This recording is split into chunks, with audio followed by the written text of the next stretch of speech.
travel to a faraway jungle to find the source, each having their own reasons. Welcome to the Tomb of Annihilation.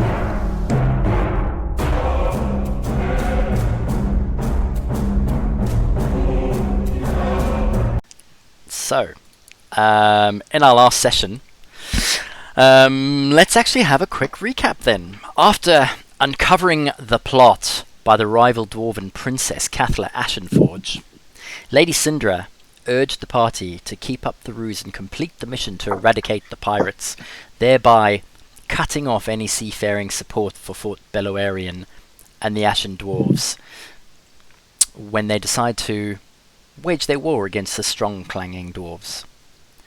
The party made a quick stop at the Temple of Savras before heading to meet Wakanga for dinner. During the meal, Wakanga offered his services as a magic merchant, and the party stocked up on some items. Dusted discovered his ruby, stolen from the great statue in Ataz Muhaha, was made of glass.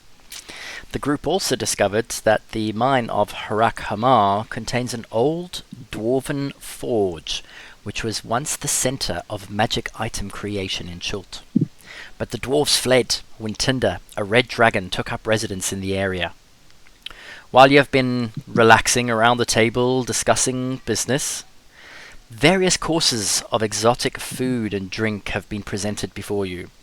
Courses that include a starting broth of a cold, clear liquid that was both salty and sweet at the same time. Apparently, Wakanga told you that the soup was made from the meat of a sea snake.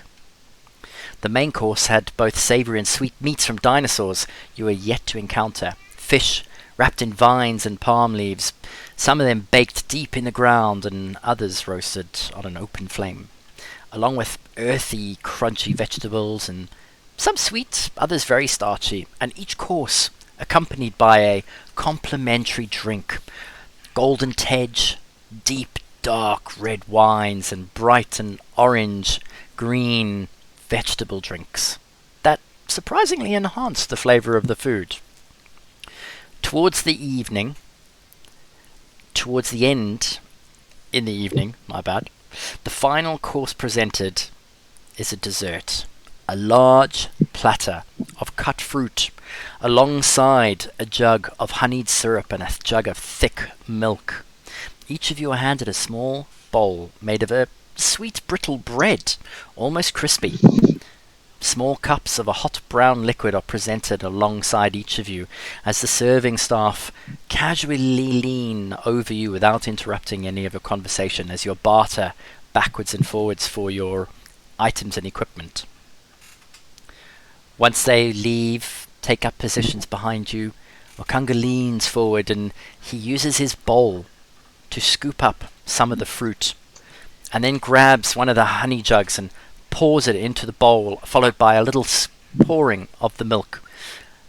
And as you watch him, you notice he begins to eat the entire contents of the bowl itself, almost pouring the bite-sized fruit chunks into his mouth and then biting into the bowl when the contents are drained.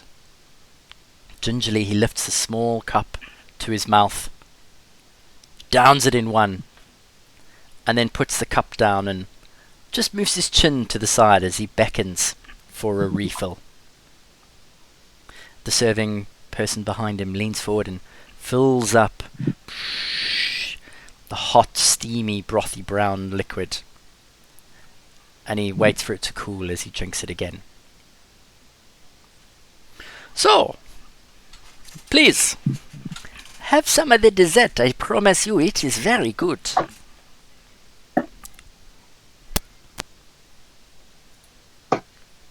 Yeah, I will have some. It all looks nice, but I fear that if I get too used to it, I won't be able to survive our coming trip. Oh, my friend, I can teach you how to make this. Oh, something you can make on the go? But of course, you only need to know how. You know what they say. You teach a man to kill a dinosaur, you feed him for years, but you kill a dinosaur and give it to him, he only eat for one night. I suppose you're right. I wouldn't mind learning a bit about. This is why I am a prince, my friend. Please enjoy. Are you going? I said in a low voice to Varys. So, are you going to learn how to kill dinosaurs? Well, we might have to at some point. Cool.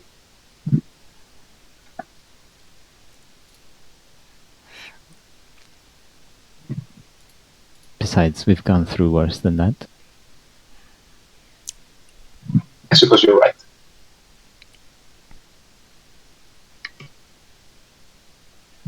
We'll also try some of the dessert. Okay. Do you follow the same tradition as him? Yep.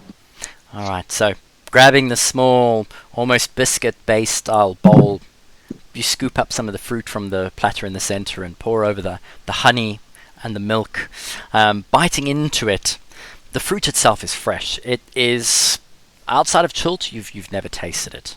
But here you can feel the juices, sweet, at the same time savory, really weird, the fleshy fruit as well, just succulent as you put it into your mouth and take a drink.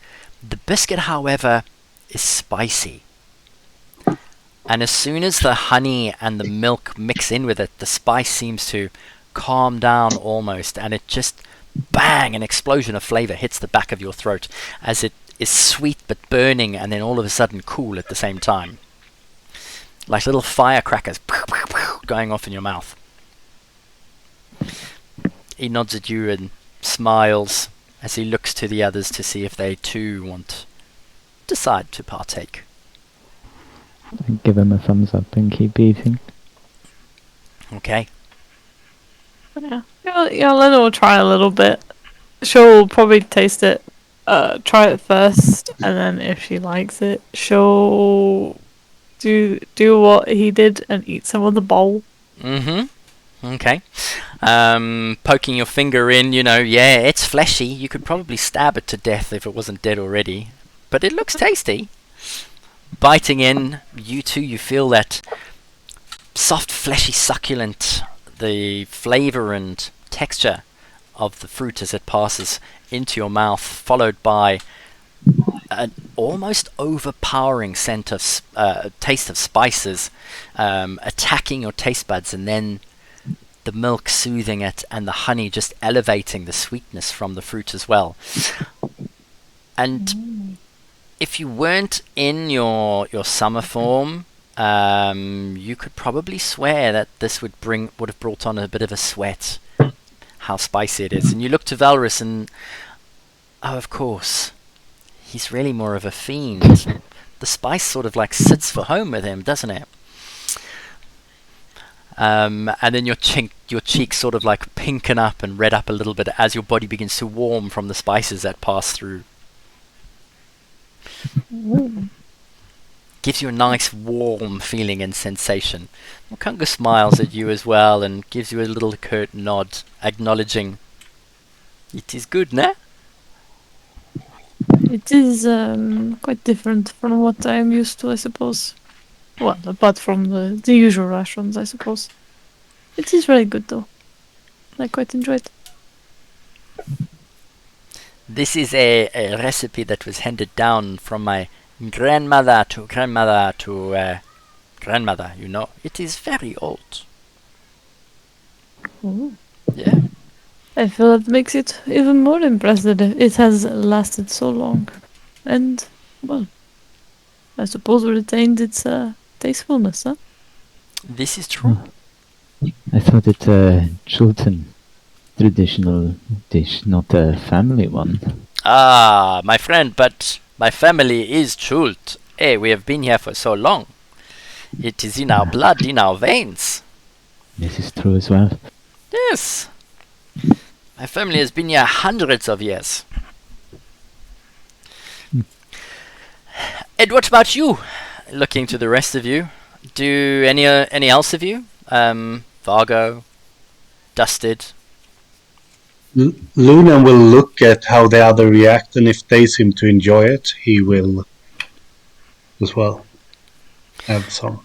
Okay. Yeah, no, I mean, they seem surprised, pleased, slightly relieved. I mean, why don't you explain your facial reactions, Yelena? What emotions do you go through? I suppose, yeah, she looks pretty. Initially, she looks a bit dubious at it, and then she gives it a go, right? Kind of hesitantly. But afterwards, she looks quite pleased with herself and pleased with the food. Because she finishes it off. And Luna just goes for it. Mm-hmm. Marvelous.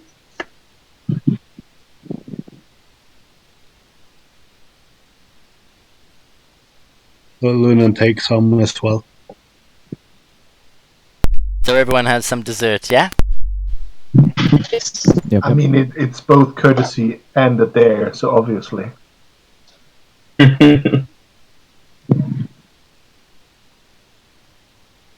Okay. As you guys are partaking, did you voice it out loud? What did I No, voice? sorry, it was Pablo? Lunan. Both a courtesy and a dare, did you say? That was me, yeah, but it was more that the fact that Dustin will react on it as both. So you're having obviously two he bolts. has to do it. He has to do it. I mean, I don't have a choice. Alright, as you're busy picking up the gauntlet, taking on the challenge, George appears from the doorway with a piece of parchment, and he slowly makes his way over to Wakanga.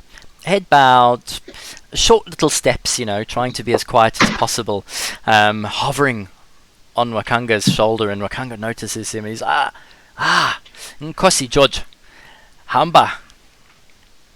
And he turns to you and he's like, I have got the list of items that may interest you. George has been through the ledgers in the other shops. And of course I have been listening to what you have been saying. What we are able to get right now is a potion of fire resistance. And for you, my golden elf, we have found a potion of stone giant strength in the stores for 400 gold pieces.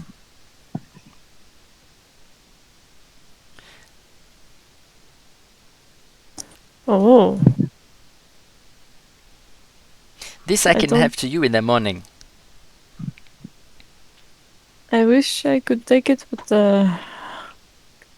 I know for sure that I do not, unfortunately, have the money currently. And I think she kind of looks at the others because they've been dealing with the money more than her. We have busted with most of our gold, no? Oh, this. Hmm. Okay, well, it is always here. Yes, I appreciate the effort. Next time when we come back, hopefully a lot richer than this time, I will certainly buy it. Oh, this is pleasing to me. Okay. Well, if you are interested, we have got some stocks and supplies when you get back. We can always take a look. Thank you. Is everybody having a good time? Certainly.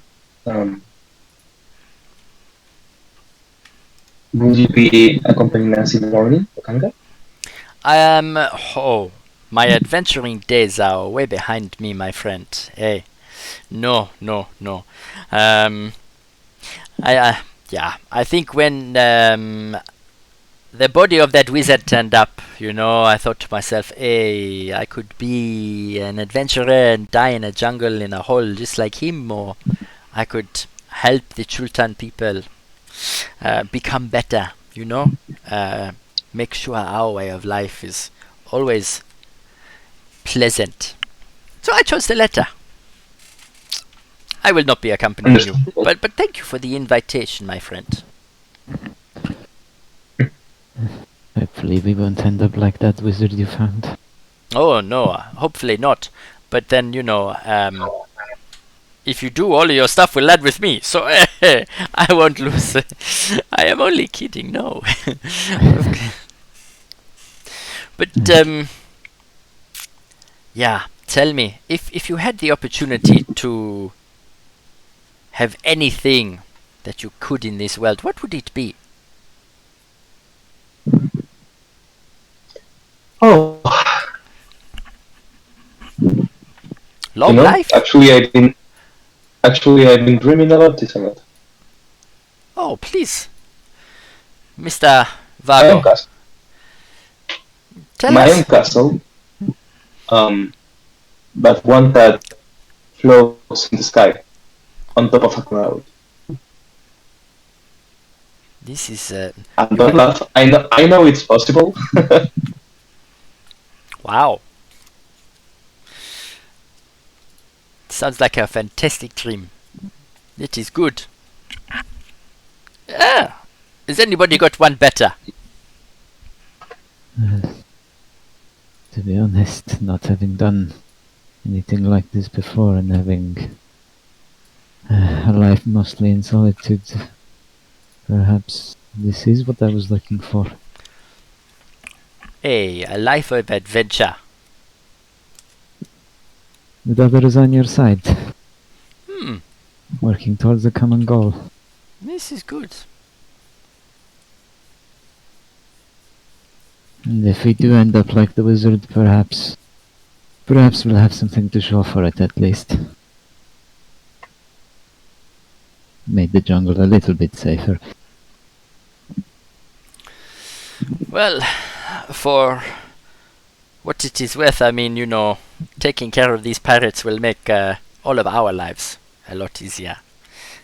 If there is a war, I do not know how many people will die. Not everybody is capable of defending themselves these days, you know. So thank you. Yes. Well, we're some of the lucky ones. From me, I must say thank you. I will make sure that you get your rewards.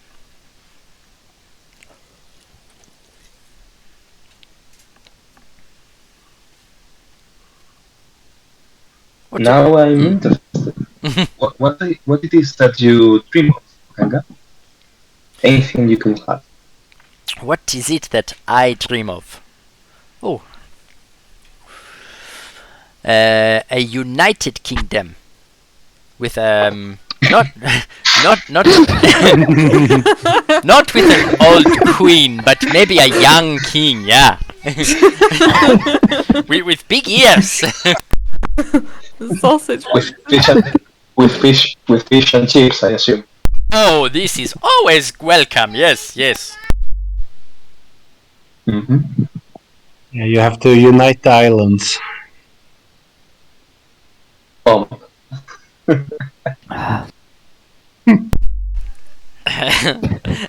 A united country, yes.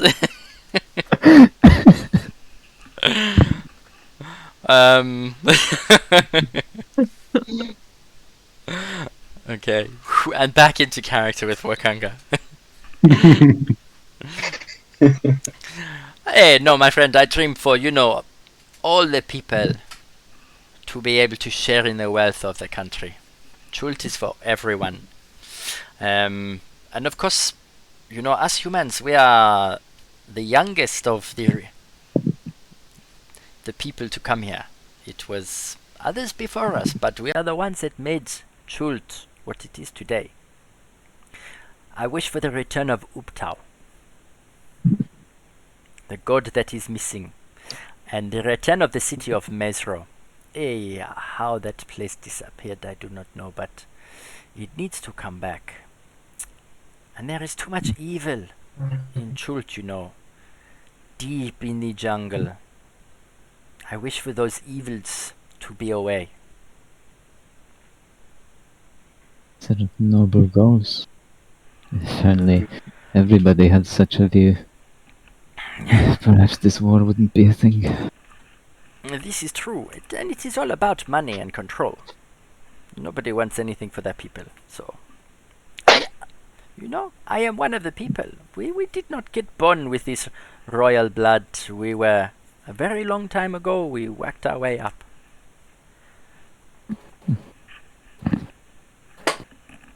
Indeed, we heard about Uftao abandoning Chult a long, long time ago in one of the places we have been. Do you happen to know why was that? Why did he abandon his people? It is I thought a all of the Choltians were childs of Uftao. well, this now is a not an oxymoron. What you are saying is true, but at the same time, the real children of Ubtao are the dinosaurs. The worshippers for us are the people, yeah. But Ubtao is of the land. He was a spirit that rose up, that came from the land some time ago. And with the gods coming in, you know, there was good, there was evil. There was a god that was here, Denda, the night serpent. And it was said that Ubtao, the land, became a form to defend itself from this evil god, and thus Ubtao came out of the ground to defend Chult, to imprison Denda. With his bare hands he built Mesro himself, pulling pieces of land together, making mountains and then rivers, making civilization so people could worship him, because of course the gods, they get more powerful when they have worshippers. But after some time, you know, Mesro, Ubta's home, the people, they became too greedy.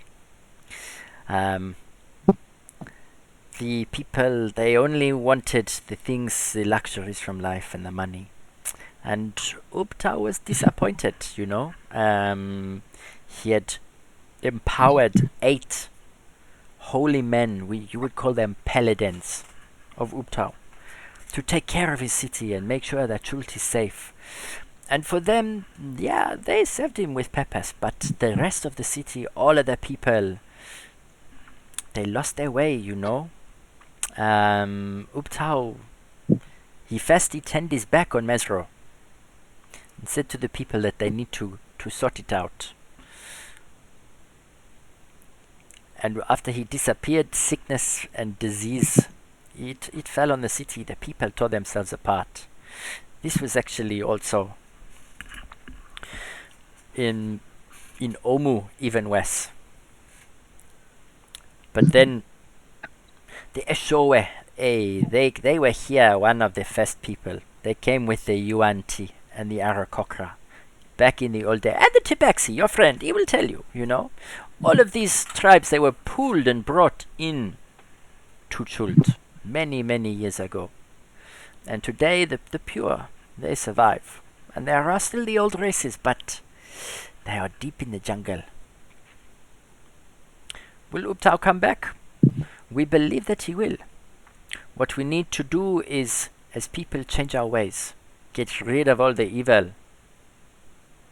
Mesrom needs to return to the land, to Chult.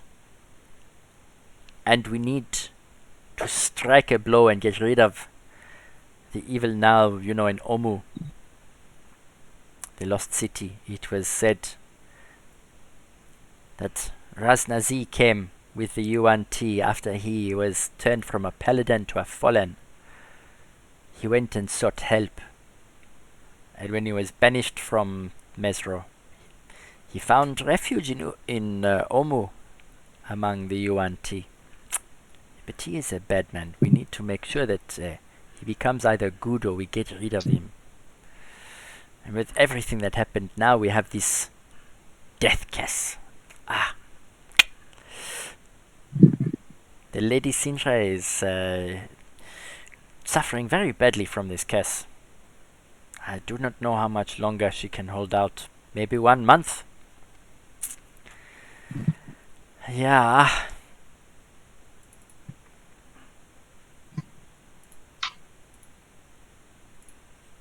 Mm-hmm.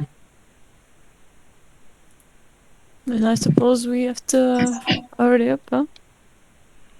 Well, this is what we are hoping you will do. Well, yeah. At least this was my hope. We will. It is good that you are getting used to the jungle and going places, and you know a lot now.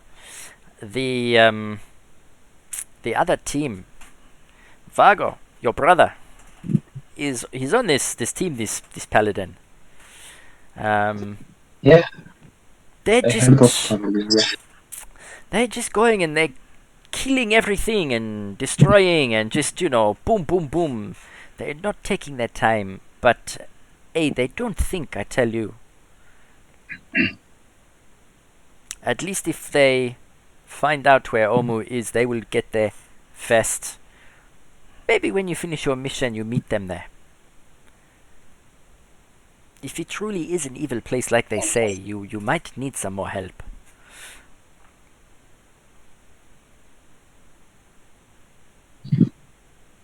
I will look into that if we happen to find a brother. Yeah, I mean, it is just a thought. You have done. They have been here for 2 to 3 weeks longer than you, and now they're only finding out these things. But you've been here for what's it now? 3 weeks. Hey, and you already know Omu on your own. Aye, they should have been more patient. They would have got there quicker. Now they're somewhere in the jungle on the way to Oralunga.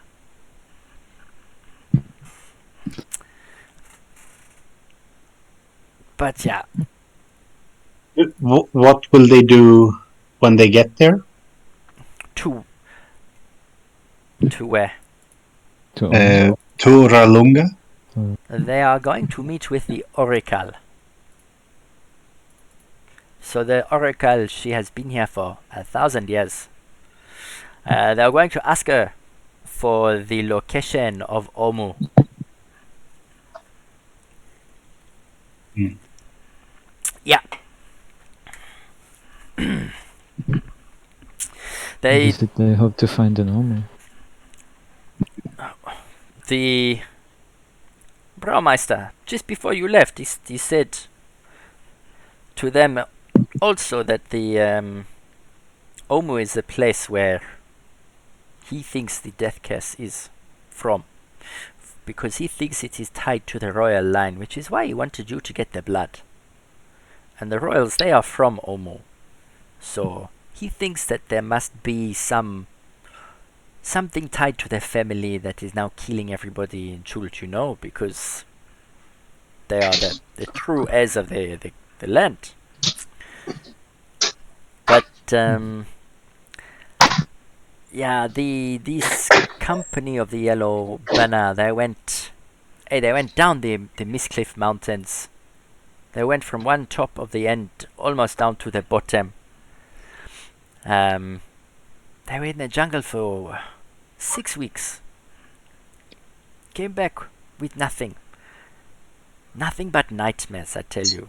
And now they have to go back because they found Orolunga, but they couldn't get up the hills and the mountain to get there. They ran out of food and everything. They came back to stock up, and now they're going back. Anyway, this is why I'm saying if they have to take the jungle and go from the Mistcliff Mountain all the way down to Omu, you say you know where it is. It's going to take them weeks. You've been there, you know how long it is, eh? Time that we do not have. Time that the Lady Sylvain doesn't have, Yeah. Or of course anyone else that you know is dying that you maybe care for. So I figure, what did you say, 10 days to get to the pirates? Make sure you sink the ships. And then, from there, you could easily make it to Omu. Either meet with your brother, or you wait to see when they come.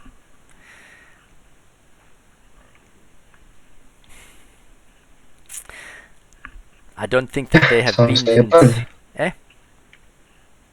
Sounds like a plan to me. Yeah, brother and We're all brother. ready. Together again, yes. Everything is about family.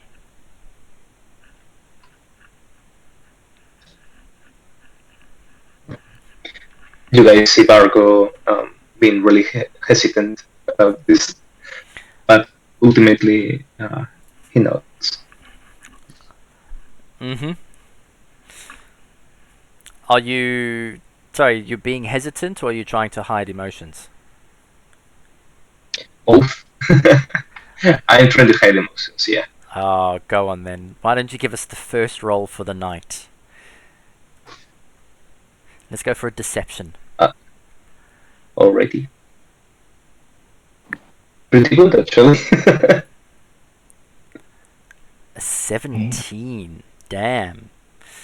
Um, I guess Lunan sees through it. I think only Lunan is even near enough to see this flicker of doubt.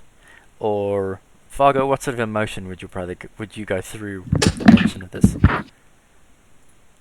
I didn't hear that, sorry. What did you say?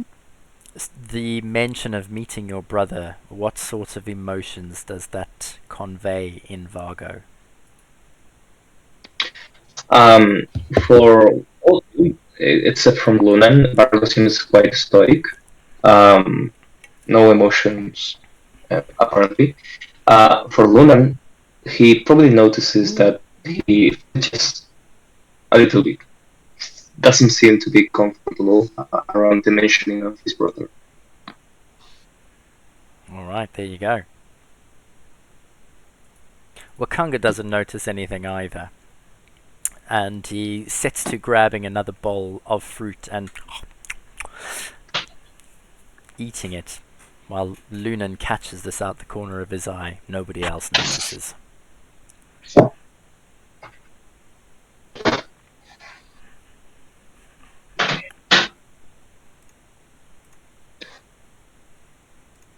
Well, if there is nothing more in the to discuss, I'm quite tired, as you could see earlier in the bathtub.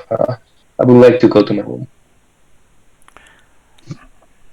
Wakanga looks up at you. He's like, "You do not have to ask me permission, my friend. It is going to be your last night of luxury before you head back into the jungle. I would say make the most of it. You know, if you need to have a Oh, good sleep." I forgot about that. Yeah. Well, uh, thank you, Wakanda. See you guys. Good night. Yeah, I will need an early morning to prep all those lamps, so I will retire as well. That's true. Uh-huh. Okay.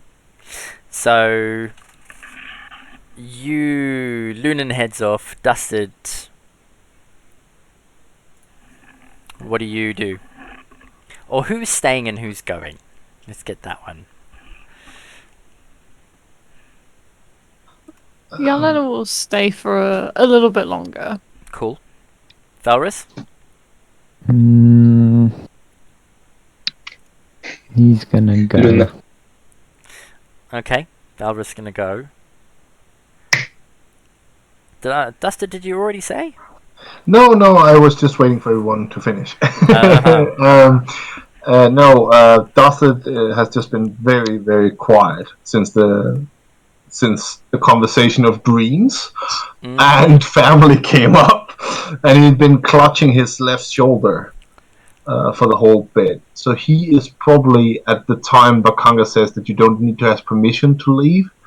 He will just sort of trail off in his absent-mindedness and just wander.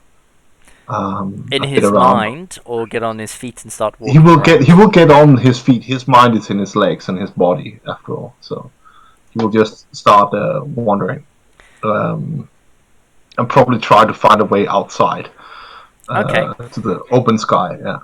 So, based on the map, the quickest way out would be down south through the double doors and then west and up north through the 2 doors outside. Yeah, provided that he knows that that is the way out. Yeah. Yeah. The only other way he knows is through the front gate, obviously.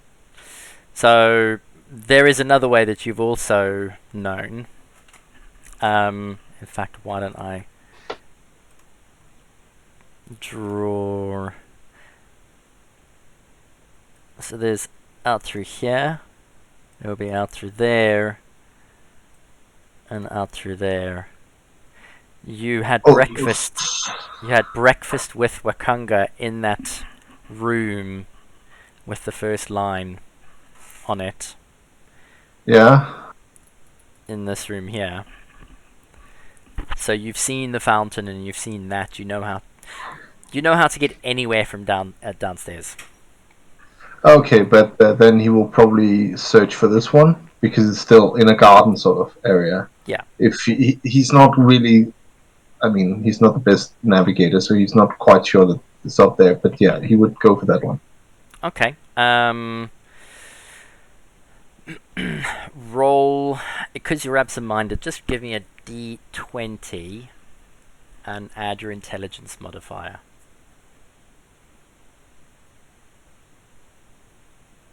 It's not that difficult, so a 10 would make it. Okay, so you managed to wander around aimlessly. Roll a d6. I'm assuming because your mind is busy, you're going to wander for a little bit.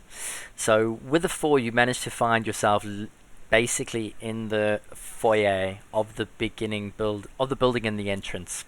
Behind you are 2 staircases going up, and ahead of you are the doors leading out.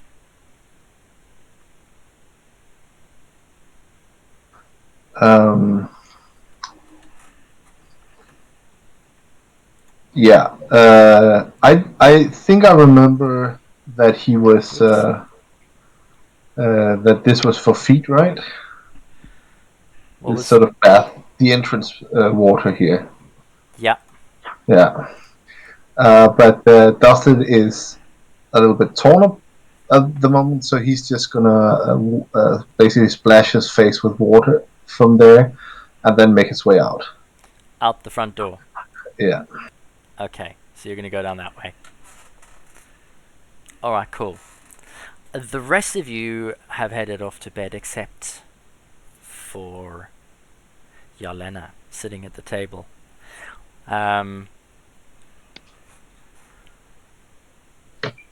Wakanga is busy finishing his biscuity dessert. Looks at you with eyebrows raised. Nightcap? I think so. I will probably need it, no doubt. Okay. Calls over one of the serving people from behind. Bring us to Mafisi. Yeah. And the woman disappears out the double doors, and you hear her footsteps recede into the distance. So, you look like you are settling in well into Chult. I hope so. It is a very different place to where I am from. It is a lot warmer and a lot more dangerous here. Well, I think we have been dealt an unlucky hand, you know. It certainly seems like it. Yes, Chult has its problems, but there is beauty as well. It is a gateway to another world.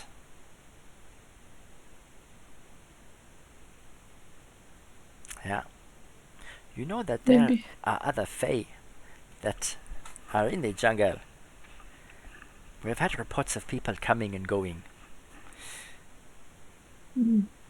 I would not have expected, but I suppose it isn't entirely unexpected that there would be some hanging around. You know that it is said that when Ubtao left, he left half of his spirit behind. And the spirits, they turned into what we know as Chingwa. And the Chwinga, they can bless you with good luck, or they can be naughty and take things from you. But it is also said that they are of the Fae. I have always thought it is maybe Uptau, who too was from the Fae and made a god. And this is how we have the Fae able to come here. Because he rose from the land. It is only making sense, you know. I have many books in my library. I am quite clever. From what you say, it does make sense, and I suppose you have the trees here as well. We have seen two so far. I must admit, this is a mystery. We do not know much about this. This is, yeah. Mm. Those trees are, if I remember rightly, I have not been there in a very long time, but they were in the Feywild, I believe. I have not been there. I do not know. You know, this. There is legend, and there is what we have written down. It is almost as if when whatever it was the trees were connected to on this world, everything was slowly but surely deleted, taken away, or bent. Because their records, they are not there. It is only records from like generation to generation. Word of mouth. I wonder if we will find any of these records intact in Umu. Why Omu? Well, if the curse is from there, then, well, it feels almost like the center of everything. I don't know. Only a hunch. Interesting. Well, that is a very interesting viewpoint, and I've never had the pleasure of speaking to a Fey person for so long. It is refreshing to have some different ideas. Huh. Most of them are a bit more less direct, I suppose, than I am, so perhaps it is best that you haven't. They can be quite difficult, depending on which one you get.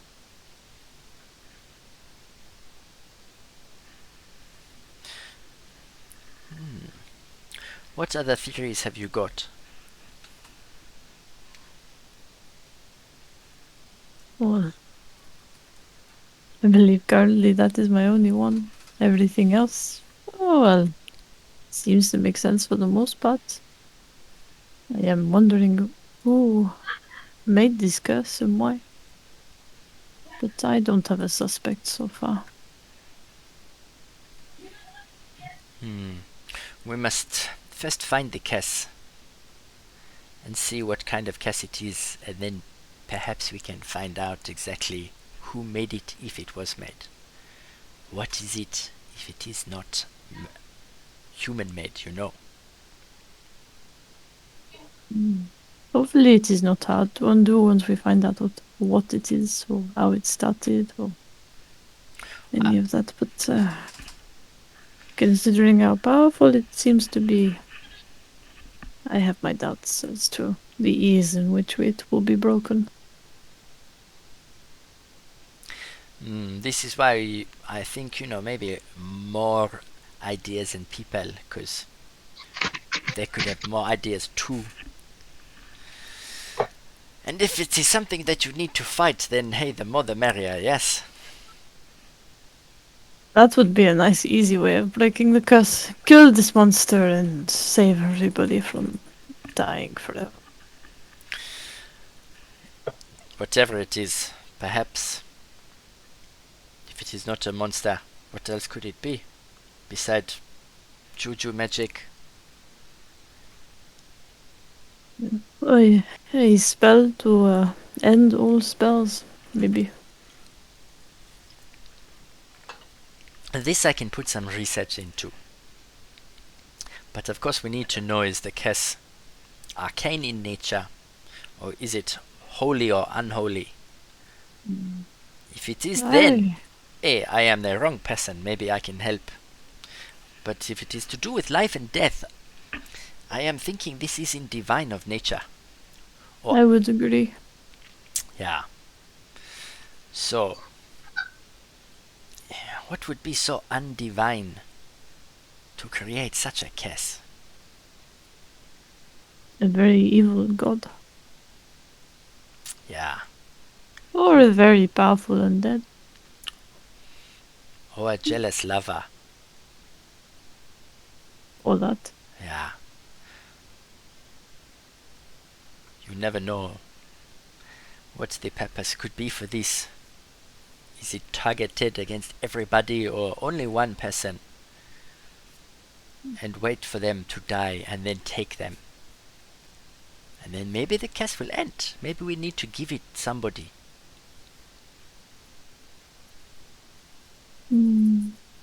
If it was aimed at a particular person, are there not better ways of making them suffer before killing them? Oh.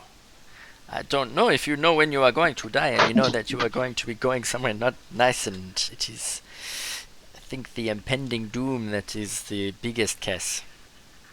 Not the dying of old age so quickly.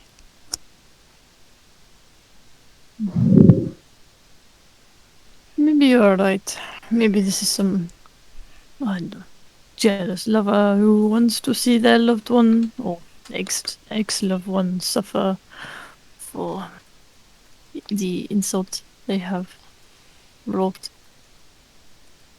And they get to watch everybody else they love die and not go where they should. Until finally they get there too. If it is a revenge, it is quite a elaborate one. This is, yeah.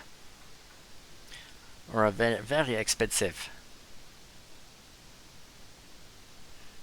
A very Imagine all the diamonds you would need for such a spell.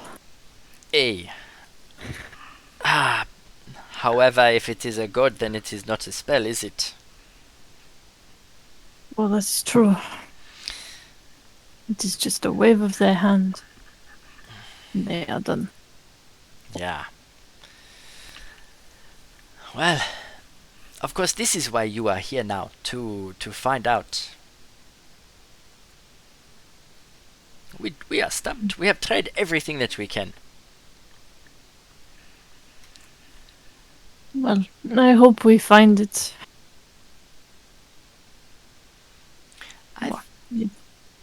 It's staying for much longer. Well, I suppose it is quite obvious that things can only get worse.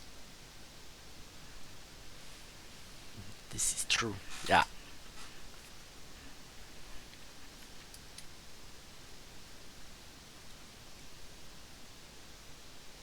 We will find the cause for you. Don't worry. I am worried for Sindra. In truth, she is a very special friend, and I do not know how long she has.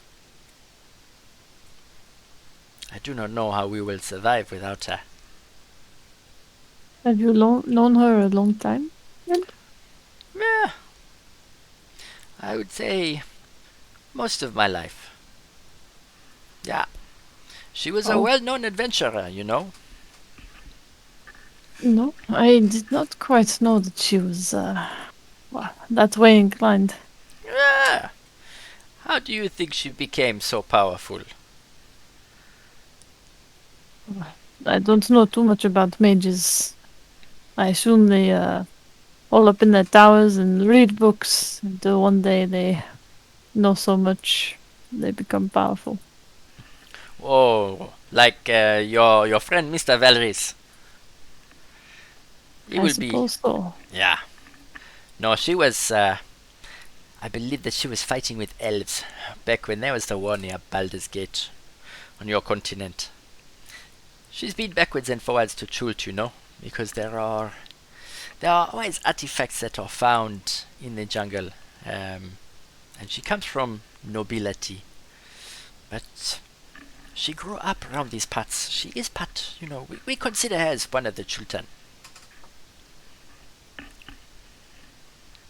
Like a home away from home. Yeah. It is good.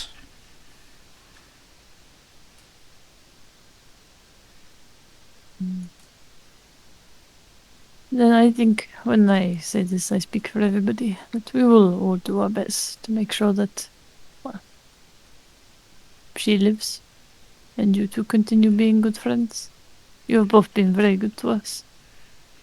I mean, for me, it is the least I can do. And he stands up as he picks up what remains of his dessert, and he's like, "This is why I am putting all of my hope in your group. I trust that you can do this job.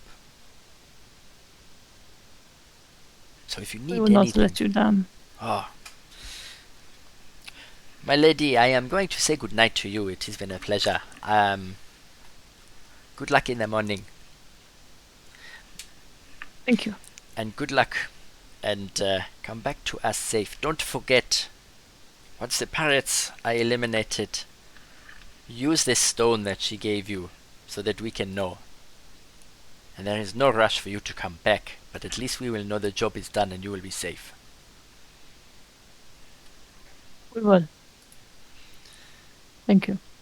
Alright, he nods and heads off on out and... Oh! Get her any drinks that she needs, yeah. Okay. One of the serving people on the side nods. Comes over to you and waits expectantly. Just one more, and then I will head to bed. Yes. Gotcha. Nods, turns away. Doesn't take long, he comes back with another round and disappears off. And you're left on your own to take in the sights. Yeah. She enjoys her drink at her evening before heading off to her solo bed. And meditate. Big double bed on your own. Yup. I mean, you had the double bed. Oh, I thought you took the big single bed because I was about to say that Valrus has Oh, the it is long a end big because he's the single, one it that is, sorry. sleeps in the. No one has sent me a message to say that you're gonna be waiting behind a curtain and jump out and say surprise. Who, me? No. Darn it. Okay, so all of you can mark down a long rest, obviously. Choose your spells, whatever you need. The night is really comfortable. I'm assuming no one put anyone on watch, so... Dustin only has a short rest because he's just looking at the stars. If you're just looking I at the was gonna say- stars, that's a short rest already. Yeah, well, it is a short rest basically because he's not sleeping. He needs to sleep for it to be long rest, I guess. So it's a short rest outside. How many short rests has he had in a row now? It was a long rest last time, so it's a short rest number 1 Okay. because last time we were flying, so it was a little different with how we made the. Alright, no worries. I'm keeping track of it. Don't worry. We do have to come back. Question. Yeah, shoot, Ray. So we will get our fins that we bite in the morning, not now, right? Well, literally when you wake up, yes. Alright. And yeah, Marcus goes to sleep. Okay. Dusted. You've been meandering down to the front, the doors, and you get to the big set of double doors, and as you push and they're locked, you knock a little bit and the guard knocks on the doors, but it's evening now. Time for sleep.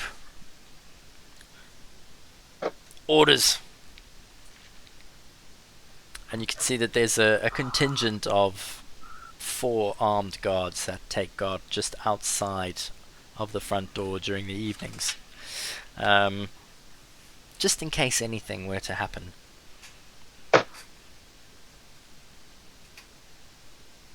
I'm sorry. So I have to go inside. That's what they're gesturing me towards. Yeah. Okay. Good. Buster will just go inside and wander a little bit. You can, as you're wandering through, how long do you think you're going to wander for? Or go on. I don't know actually how long he was going to wander for. It was more sort of like the idea that I would only get a short rest because he's processing a lot of stuff at the moment. Okay. In which case, you wander most of the evening. As you're walking around, you don't notice a lot of people. There aren't that very many people that get in your way, even if they are. And as they're walking around and mulling about, they're just going along their evening. Roll a perception check for me.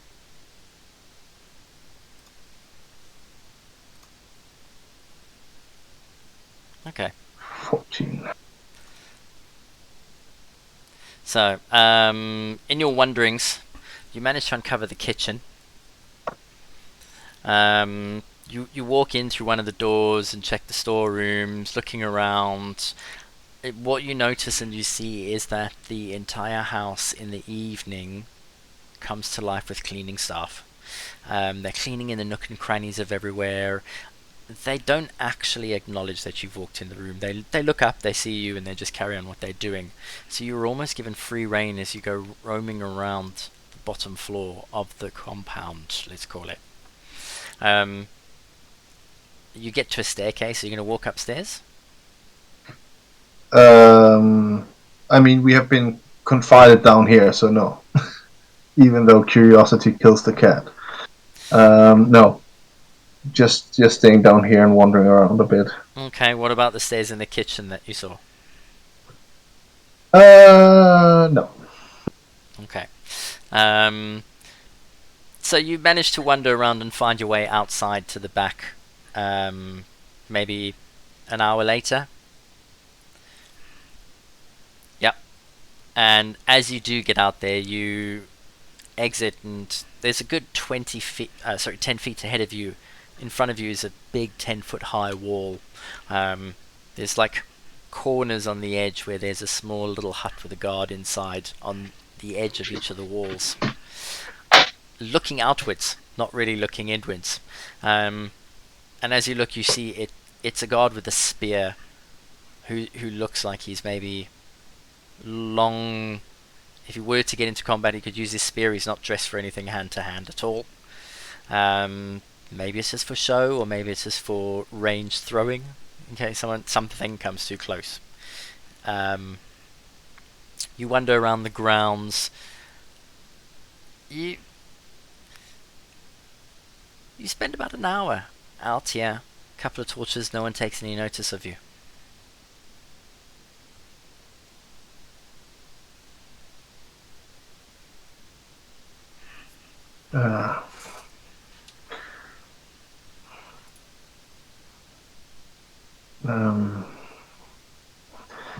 Just gonna spend a little more time looking at the night sky, which was actually why he went outside.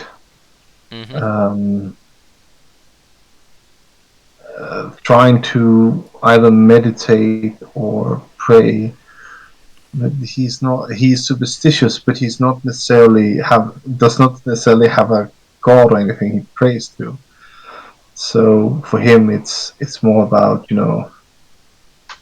trying to so he's just trying to find himself, and eventually he will go to bed. And I have no plans beyond this than just have a moment with that.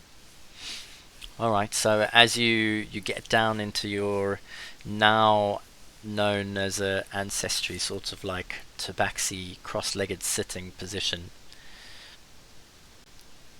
you almost sort of sit and let the silence of the night wash over you under the moonlit sky.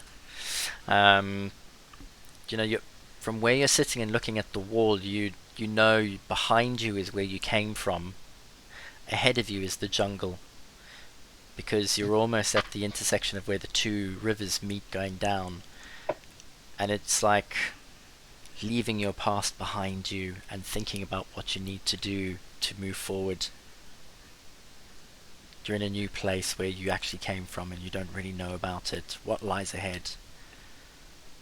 And you sit there as you contemplate and you have your short rest. And you sit there some more until the sun slowly starts to rise. And with that you begin to hear a howling wind. And then you feel rain building, thunder in the distance, and then spittle starting to fall on you. You recognize this from your time in the jungle as the beginnings of a storm. Are you going to sit through it, or at sunrise now after your rest call it quits and go inside? He's gonna count to 10, feeling the water on him, and then quickly shake it off and run inside. Alright, and as you manage to get to the door and close it, and you look up and you can see there's dark thunder, rumbling clouds, lightning flashes, and then the rain just begins to bucket it down. And it starts with a sound, if I can get the sound coming up quickly enough.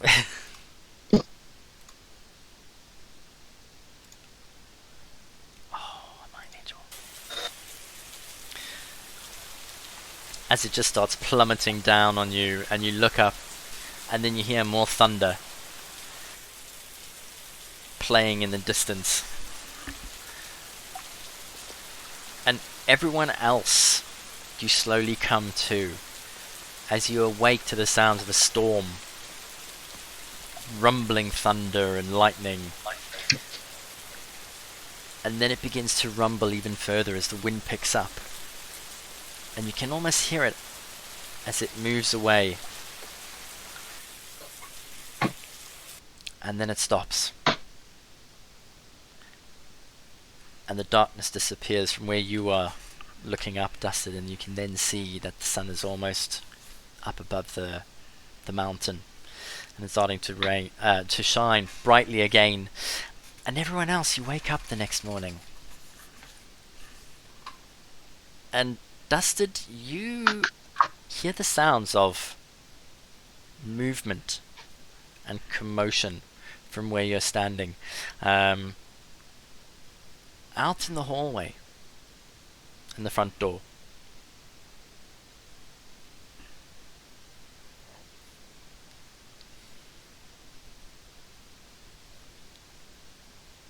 Are you going to stay where you are, go outside? Oh, sorry, I thought you were going to narrate some more. So you're saying it's the hallway out here, right? Yeah. That I can hear from inside. Uh-huh. Yeah, we're just going to sneak up here and have a peek. Okay. As you have a peek around the corner, you can see that there's like 2 carts that have been pulled in with something covered. There's a group of maids that are looking inside, and some other gentlemen who look like they're butlers as they take a look, and you can see them pulling out various items. And then it dawns on you, there is a delivery that was promised by Wakanga. And you look up at the sky and you realize it's already morning. More than 10 hours have gone by, and you've only had a short rest.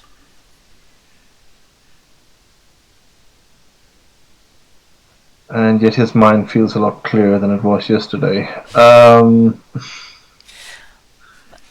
you're thinking about this, you notice the maids and the butlers breaking off into groups and heading towards the bedrooms.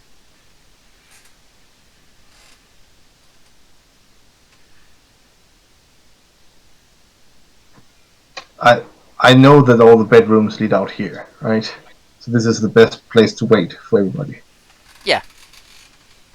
Well, in fact, I mean, you could sit in the dining room because they might even congregate there. But yeah, you could move around. Or the breakfast room, I guess, because that was where we had breakfast.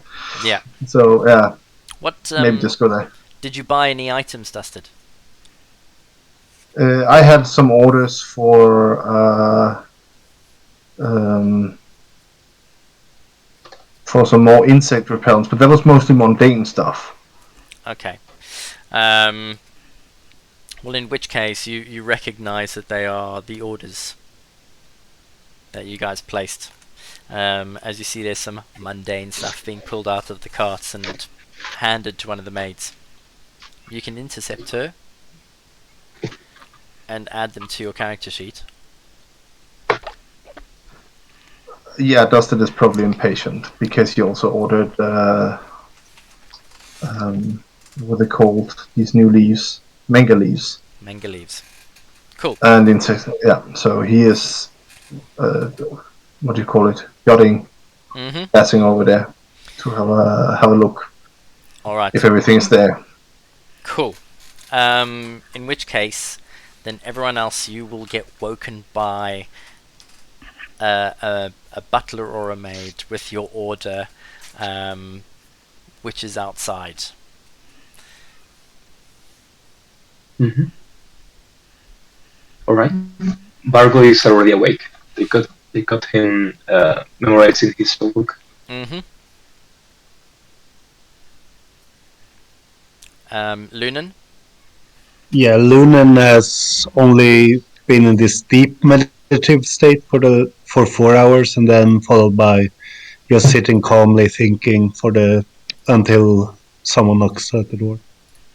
So he will as soon just stand up because he's already sitting. Yeah. Who's in your room with you? I'm in this room, sitting in the sofa, doing my meditation. In which room? Oh, that one sitting on the sofa. Okay, cool. So then Valrus... When Jarlena comes out of the curtain, he will see Lunan meditating in front of his door. Yeah, Yelena, you wake up, and as you open the curtain, you see Lunan's meditating on your sofa. She just kind of rubs her eyes. What are you doing in my room? Meditate. Could you not have done that with Valrus and Darko? This was more private. She just gestures to herself. Really? There was a divider. Oh, whatever. A curtain. I'm not going to try and argue. To be honest, I don't blame you for not wanting to hang around those two. Wow, the fine shade of both of us.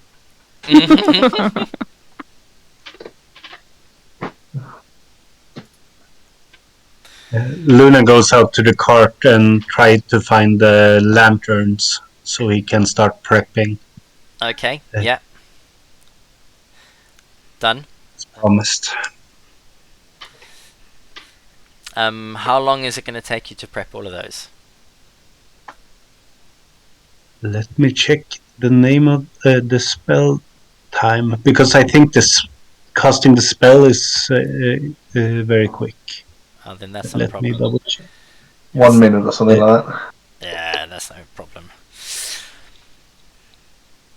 Valrus? Yeah, it's one action, so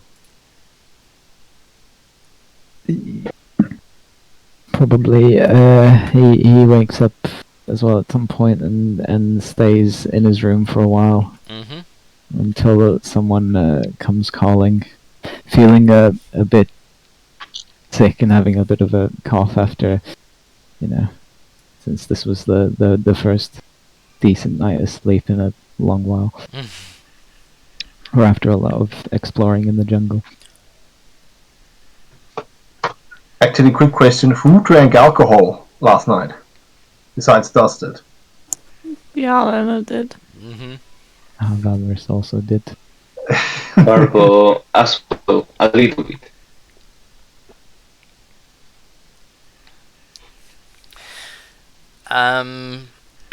You can all roll constitution checks if you want, if you think you had to. Yeah, thank you. For one only? For one, no. But maybe Dusted and Yolena. Yeah. But yeah. Oh wait, is it a check or a saving throw? Give us Oh. a saving throw. Oh, then I have to add 3 to that, so it's 13, sorry.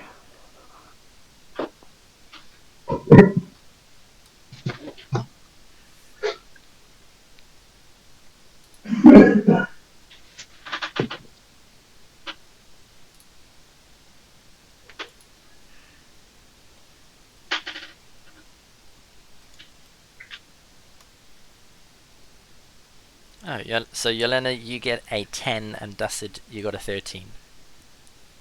I got a 16. 16, sorry. There was a con check up there, my bad. That's right, 16. Yeah, no, you're both fine. Oh yeah. Yeah. No. Yelena, you're probably thinking, I can handle my boost, that's no problem. And Dusted, you're probably thinking, yeah. I should have slept last night. Any more, and I think I'd be a bit too far gone. I'm okay. Yeah, no, you're fine. Alright, so, you all managed to get your goods that you purchased. And with the delivery, everyone nods and says thank you, and they take the carts out. It's still quite early morning. What are you going to do with your time while Lunan finishes his casting? How much time does it take? Well, where are you going? What is your next plan? I know we have some appointments to do in the morning. We have to meet the dwarves at the Thundering Lizard by morning. Yes. And Lunan, how many lamps did you have to make? 4? I'm gonna make 1 for us and 4 for Wakanga. Okay. That's enough time to wash my face in a basin, at least.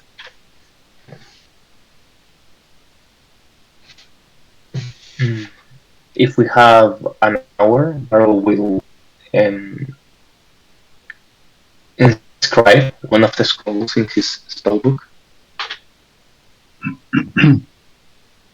Yeah. Oh, no, it's 2 hours. It's 2 hours, so forget it, because it's second level spellbook. Unseen Servant is level 1. Ah, okay, you're right. Hint, hint, So nudge, nudge. if we have an hour, he will transcribe one. Yeah, you have an hour. In that Alright. case, I'll need to attune to my new item. Uh-huh. So I'll spend the time doing that. Is there remind me the item? Hold on. What's the Cloak of attunement Cloak of time? Protection. Oh. That's not that long, that's easy, yeah. Oh, right. Fair enough. Yeah, I thought maybe it was like a Holy Avenger +5. That was the Wait, sale. why does the sorcerer have that? that's the sale we had last weekend, not this weekend.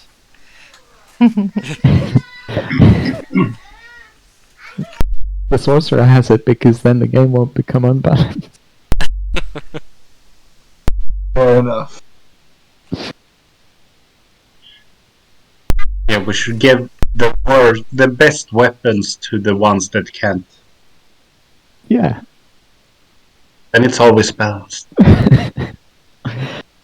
In the enemy's favor. I mean, don't mind me grappling you and dragging you to the front lines then. Just the cloak. But yeah, that's about it, I think.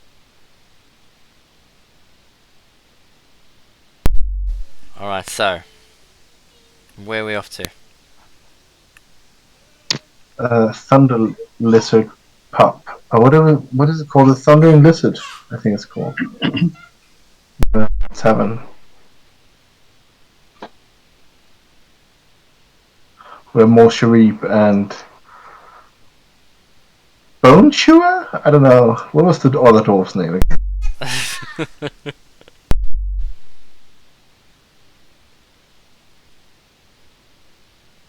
Tell you what, let's take our break here.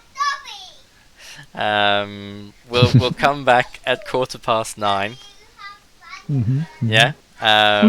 Let's take a break here, and when we come back, we'll pick it up there. Okay. Sounds See you good. guys in a bit. Mhm.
Mhm. Hello. Hello, hello. Hello. We're just waiting for Axel. Yeah, There we go. and I can hear that the dragon is back. Oh yeah.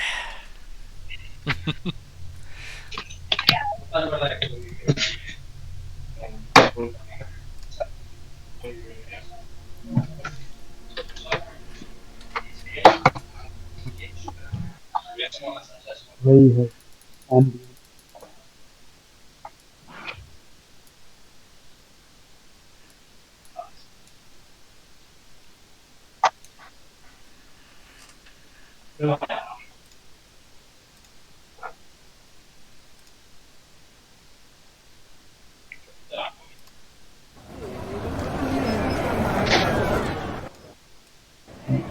what happened now? Oh. You switched the map. Well, I've noticed the maps are way more likely to crash my browsers than anything else. The maps are. Yeah, the big maps, like town maps or Schult map. Ah, I'll bear that in I, mind. I think they fill the cache memory or something, and then it crashes, and I don't get it to work. Especially if you have more of them coming in a row. Alright, well, Then I just have to switch browser. oh And dear. then one. Is it just the map, or is it the sound as well? I haven't made a correlation with the sound, but it might have an effect. Alright, how's everyone else? All good? Ready to go. Yeah. Okay. So, in the first session, you guys finished your dinner with Wakanga. Some of you stayed up late, some of you a lot later, and eventually you rise in the morning and all your goods have been delivered to you. Packing your gear, stowing whatever you need to, stealing a pillow maybe here or there. You guys make your way out of Wakanga's arcane school and you head off to the Thundering Lizard. As you make your way through the streets, you can see this early in the morning it's already very lively. As you come past the docks, the merchant fishermen have already dropped their catches and the boats are leaving and they're leaving out of the harbour. You pass your way through the Grand Souk and you can smell all the spices as the fully laden carts are out there creating this souk. And the bazaar, making your way down through busy streets. Eventually you reach the Thundering Lizard.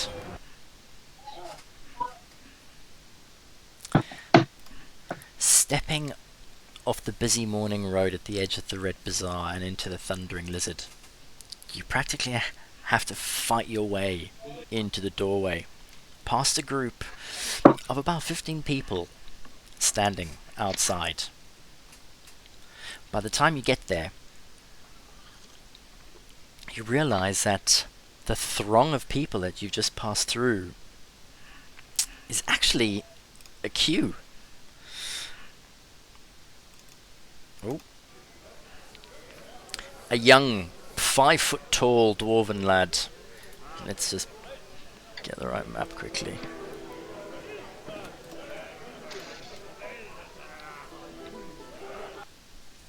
I'll have to restart that music right now.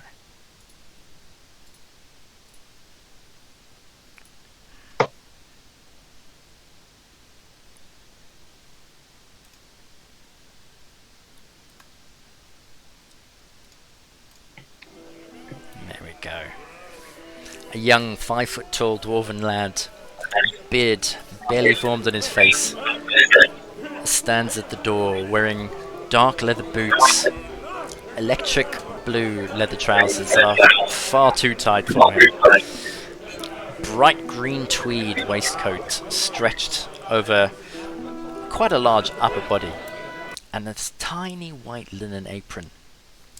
He's holding a clipboard in his hands, flicking the top of the page up and down as he scans a list of names. A list of names that runs off the top page, half of them lined through. You notice there are many pages to his clipboard. He looks up at you with black-rimmed glasses framing wide, surprised eyes. As his ears lift in response, you notice there's a pencil stuck behind the left one. "Morning," he says, a little confused and a little startled to see you appearing in front of him all of a sudden. And as you stand there, the morning bustle from the outside slowly quietens, the sounds dampened by the queue of crowd and people behind you, and it gives way to the familiar sounds of an alehouse. Laughter and conversation begins to fill the room.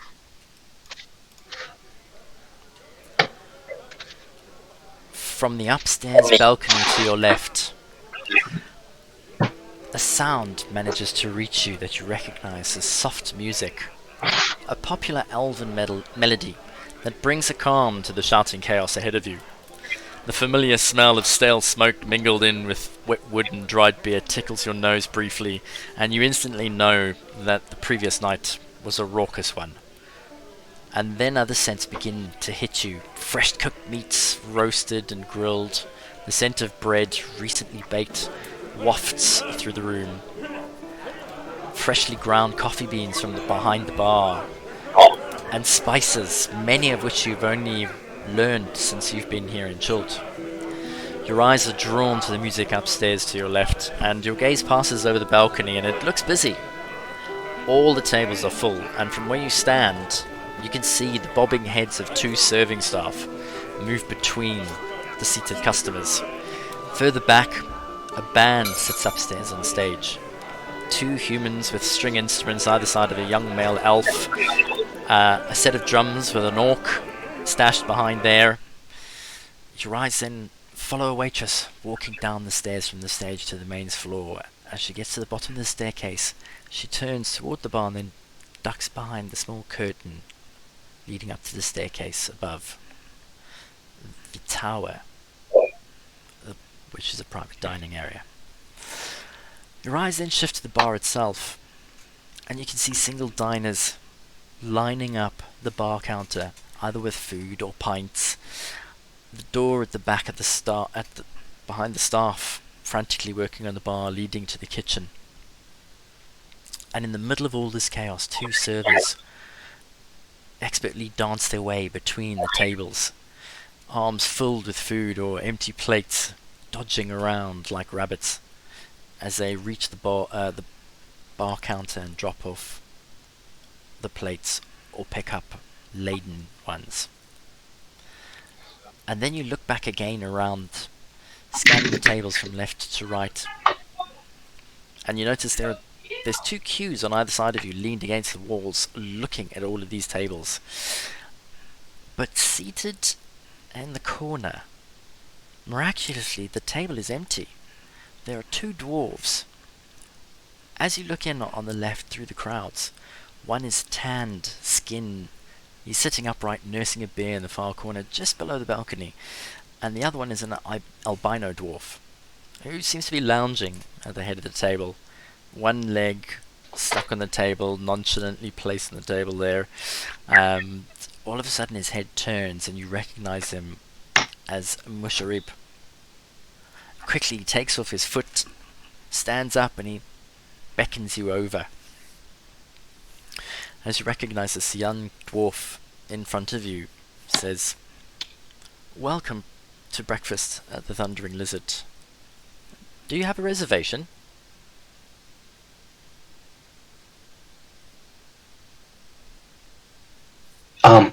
We don't have one, I think. Maybe our friend, and I point to Musari, did it for us. Dustin is gonna put both his fingers in his mouth and do a loud whistle. Yelling at Musharib, "Hey, Musharib! Are you gonna let us in here, Shah?"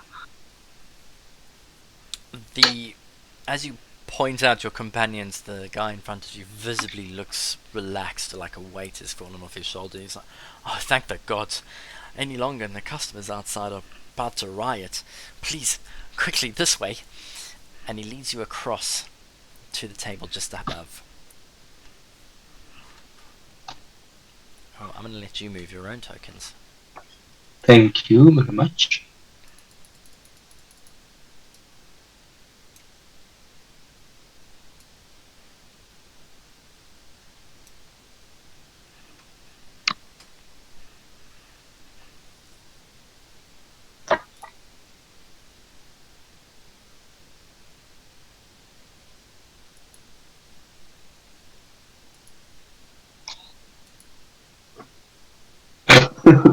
Lunan casually steps over Barry's.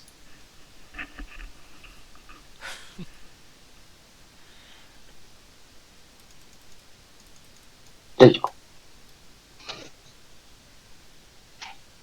I don't believe we have made a proper presentation, don't we? Didn't we? Not yet, but as you make your way over to the table, you notice the groups of people behind you are leering at you, almost as if they are about to steal the chairs from under you. And then the waiter makes a big show. He's like, "Oh, your table, thank you. Enjoy your meal at the Thundering Lizard." Psst. Oi, laddie. Musharib, as you're taking your seat, "You mind taking our drinks orders while you're here?" "Certainly, sir." "Great. We'll have 2 pints of Tej each, and my friends here, they're having..." And Musharib looks around the table at you all. "So, that's the Tej." Same for me. It's too early in the morning for this.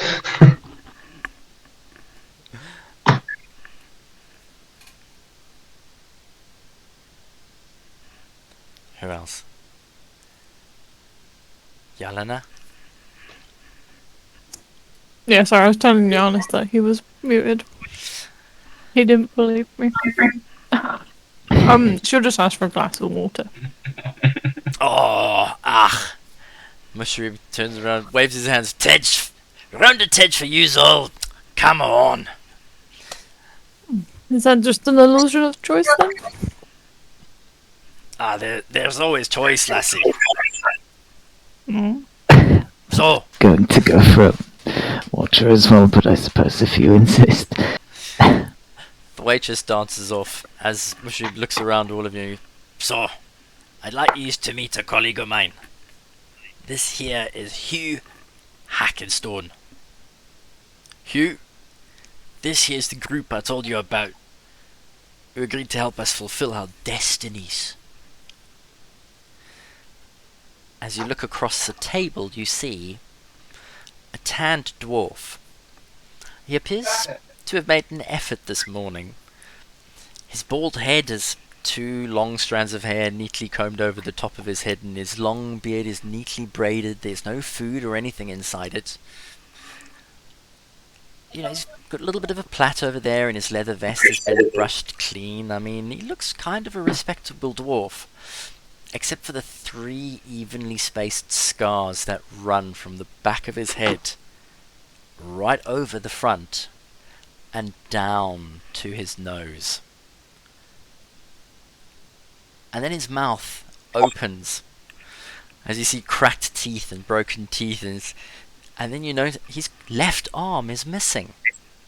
There's no stump or a half arm. It is just sheenly, like cleanly shaven off. The shoulder just ends abruptly. He nods at you and stands up and stretches his right hand out to meet all of you, starting with Fargo. Hugh, pleased to meet you.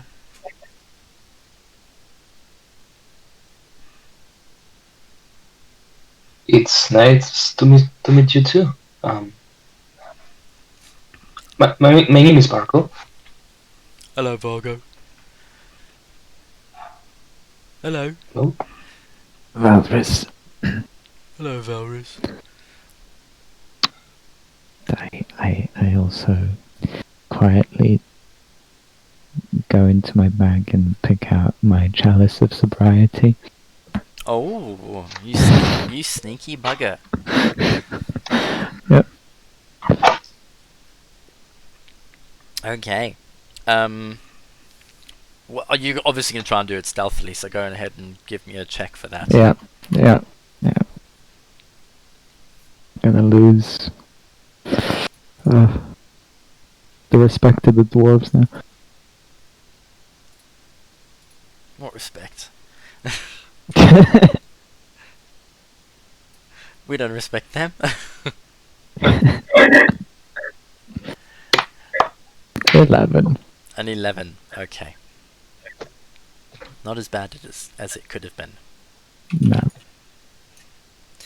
So, you manage to pull it off. Apparently so. You don't know 100%. However, you look pleased with the results. Pulling out your chalice of sobriety. Yes. I just plan on pouring my drink into it, letting the magic do its thing, and then pouring it back to Alright. a glass. And Lunan? You will have pineapple juice. Oh, exotic. Okay. Oh, pineapple juice. I'll have one of them too, please.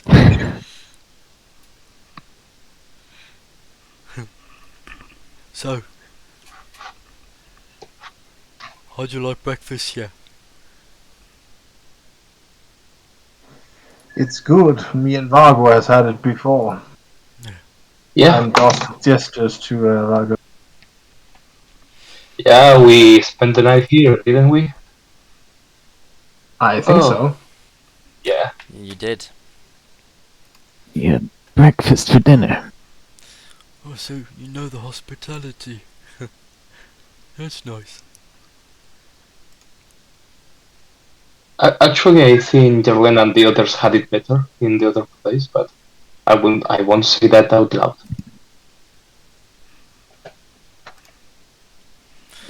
As you're busy talking, a waitress comes over. Hello, I'm Bonnie. Hello, Bonnie. He looks at Mushroob. We'll have one of everything on the breakfast menu, and we'll share 2 each. Oh. Okay. Oh. Big tippers. I've got a very long journey coming up, so you need the strength, I suppose. Thank you, sour bacon, eggs, toast, and bread for me.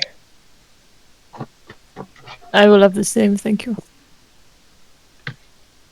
I posted the menu, by the way, in the Discord if anyone needs it. Oh, I've just put it up on the maps. If anyone needs Oh, it. sorry. I thought that I was searching for it. I was really going back to the first pages just to find it to repost it. Since you've done so much effort on it. I will have the ankylosaur bacon with eggs and everything. Thank you. Exotic. Nice. Some quiche. We have the money now. I can afford. Oh, and bring some ground nuts with that too, please. I like nuts too.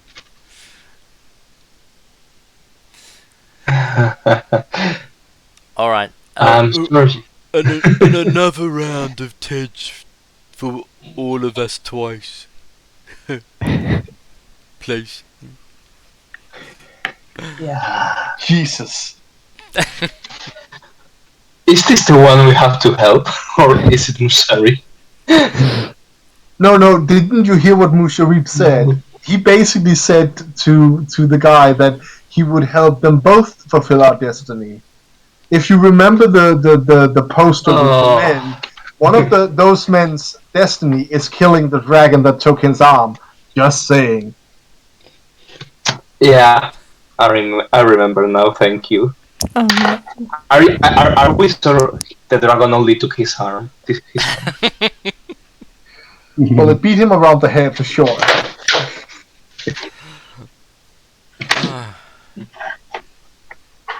Brilliant.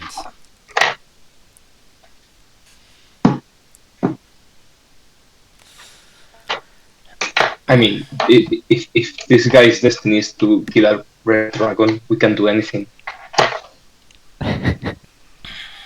Mushrib turns to Hugh and nods and gives him a wink, and Hugh sort of is about to give him a high five and then looks down at his missing arm and nods back. Don't worry, I got you, and does high fives Musharib because he's closest to him. Which arm are you using? Oh, I'm Dustin. Dustin in this case is probably insensitive enough to use the one that he's missing. Deliberately or not? Not deliberately. It's Dustin.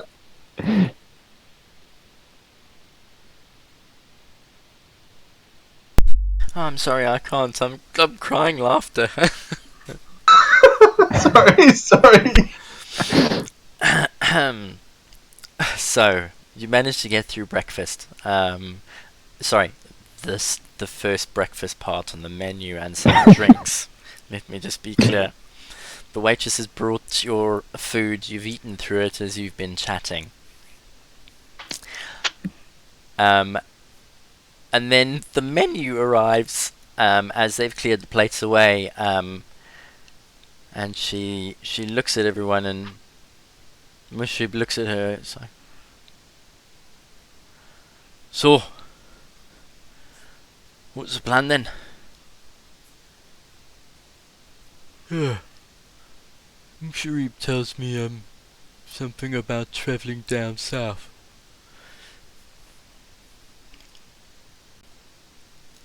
I honestly was hoping not you gave us more information. Actually, The waitress turns around and looks at them. We'll have everything on the pudding menu, please. And 2 rounds of Tej for everybody each. Please stop. Don't listen to this one. No. I'm saying this out loud, by the way. It's Fargo talking.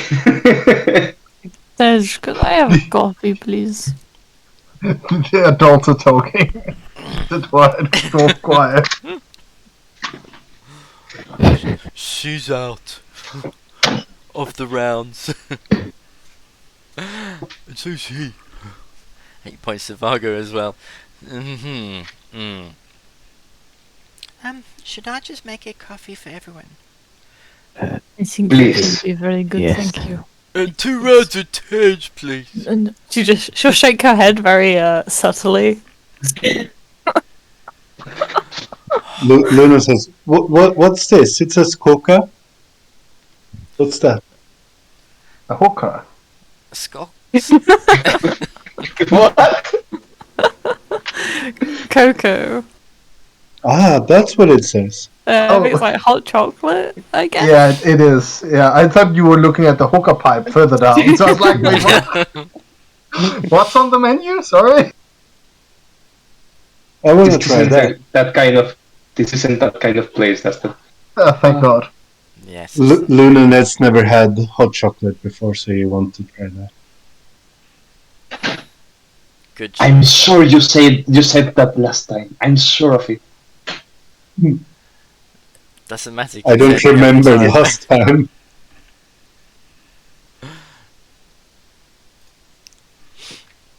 Oh boy. Alright, so she takes your dessert orders and heads off. So tell us your plan.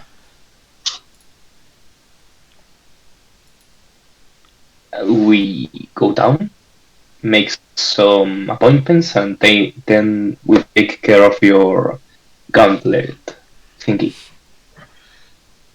That's Wait. pretty much it. We're traveling down the river past Mabala into the basin. From the basin to where the pirate hideout is. Take out the pirates, and then afterwards we cross to the Cobalt Mountains and look for Kasarak, I think it was called. He sort of looks at Musharib. Obviously, he cannot remember the name. It doesn't matter. Yeah, exactly what I say. Point by point. Okay. Mushrib then pulls out a map and holds it down on the side of the table to like the people that can see it over there. And like, you wanna travel down? Down to the Aldani Basin, Oh, and then into the River Tath, oh, and hey, into the bay. hey, I can do that. Yeah, that's not a problem.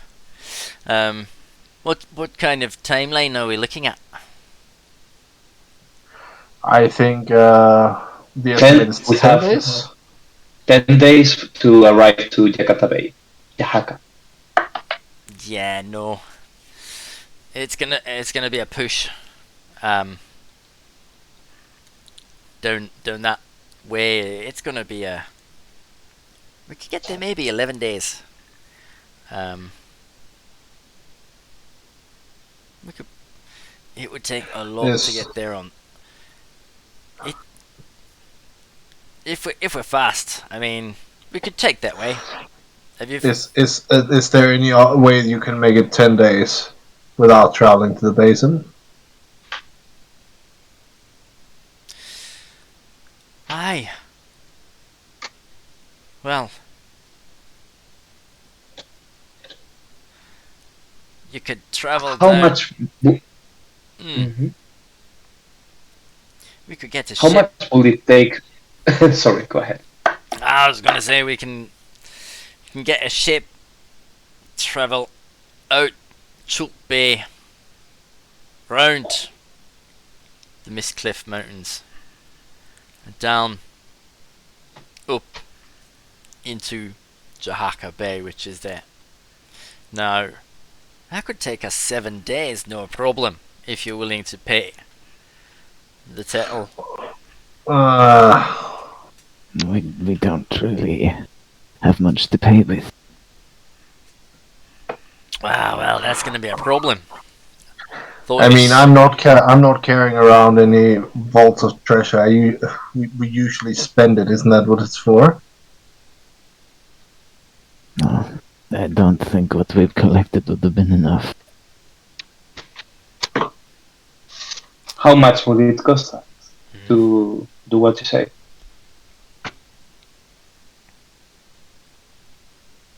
I don't think it's a question of cost, laddie. You've got 10 days. How much money have you got to spend? How about Not enough for the great turtle. 35 gold with me? Oh. Well, I guess that means most of the time we'll be sleeping on the river. Is there any way to sneak up any ship that is already going that way?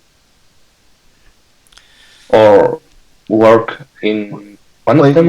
Why would a ship go from the port of Nyanzaru to the pirates?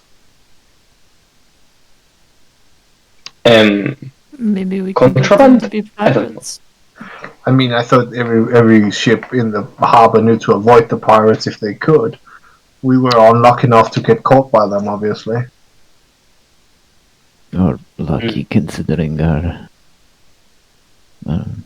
Considering circumstances. that the dragon turtle nommed their ships to pieces, yeah, sure.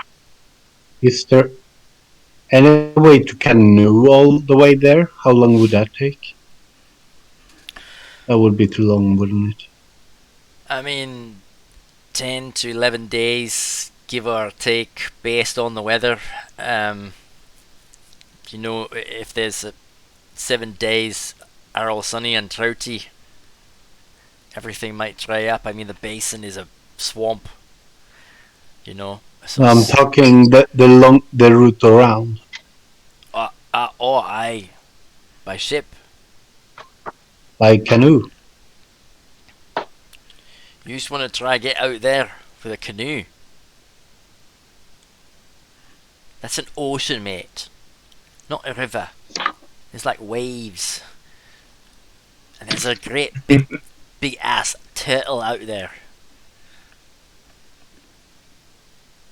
You can go. I ain't coming with you. I mean, we're probably not going to get any faster by discussing this any longer. We have to go through the basin. And if the basin is dried up, which is the fastest way to cross the basin, would that be across Mabala or past Mabala then? Looking at dust around, like, there's always over Kirsabal. I don't know if it's quick enough. You what? What was that, man? Oh, don't you worry. If you're coming from Kisibal. Yeah. We have already had a discussion. We concluded that it wouldn't be quicker. I could get you there in 9 or 10 days. Yeah, you have 2 options from Kisibal. Let me just get my drawing tool up. Oh no, that I don't want to do. I just want to.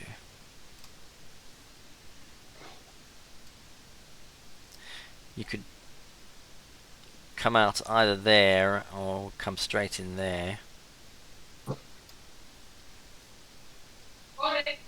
Or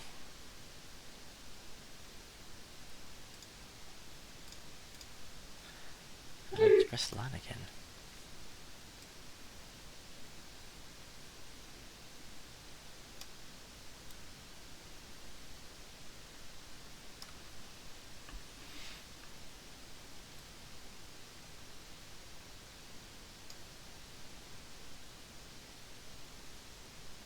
Kirsabel would cut you off at least a fifth. I'd say 10% to 20% of time. You should be able to make it in 9 days. Even 8. The second drawing is that if we want to go past Nangalore.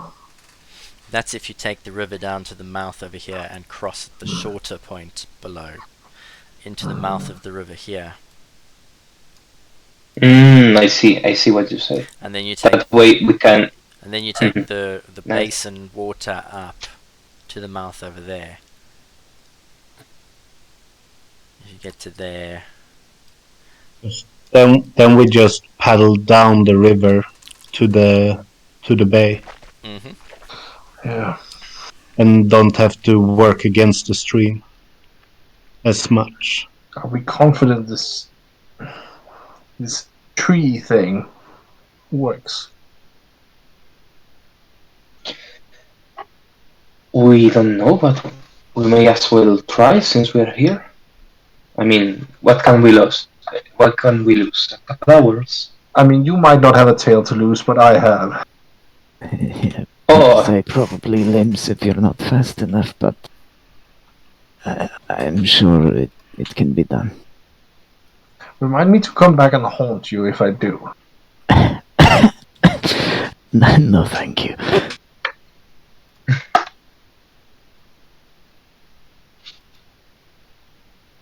And the canoe we have would hold us all. it's a good canoe. Yeah. Before or after we lose our tails? I don't remember how many it could hold. Was it 8 or? About 8, I think. Yes. Yeah, Let's Yolanda just has check it in the her inventory. There it is, folding canoe. It's in the. Yes. Let's see. I can't remember how. It was a large one. It 8 medium creatures. And has a maximum speed of 2 miles per hour. Mhm. Identical to the rowboat version. Mm-hmm. Do we want to get some extra oars? Yeah, I think we lost some. Yeah, we probably should get some more then. And then some spare, maybe, just in case we lose more. Mm-hmm. Alrighty. I'll accept should- your tree travel, provided that it's faster. Indeed, faster to go from Kirsabal. The question is if you want to travel past Nangalore while we're there anyway. Well, we have the means of helping Azaka. We may as well. Uh, we would fit her in the canoe.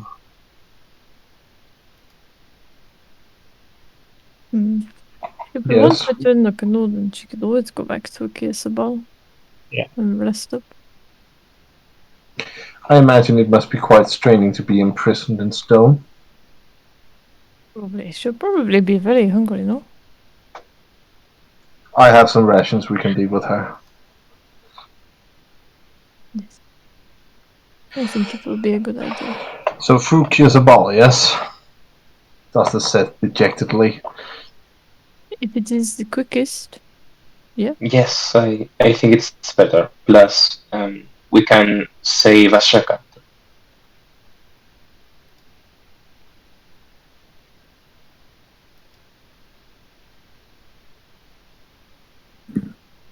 That's all done.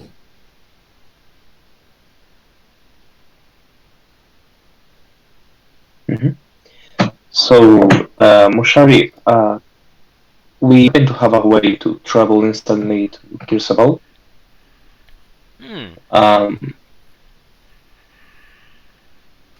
I will thank you. We will thank you for for your services once we are there. Aye. For me, my services are free. Obviously you're going to help me, laddie, with my quest. I won't charge you a cent right now. I'm happy to discuss my fee moving forward, after we reclaim what is mine.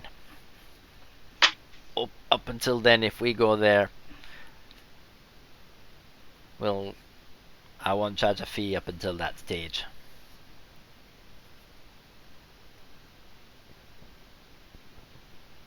Mm-hmm. What do you intend to do with it once you have it? Will you stay in Chachana or will you come back here? Well, it's my ancestral glove or gauntlet, and it allows us to start the forges. Hopefully help the people of Chult if there's a war to come.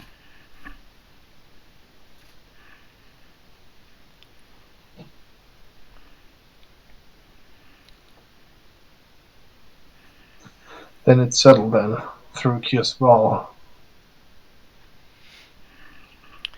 Okay. Right. Mhm. Bear with me while I look something up quickly. Okay, so you... I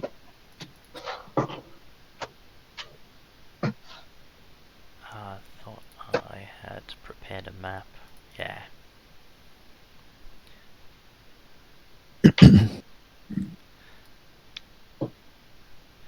Okay. I have prepared a map. Right, but not the one that you want, so... no. My plan's gone to shite.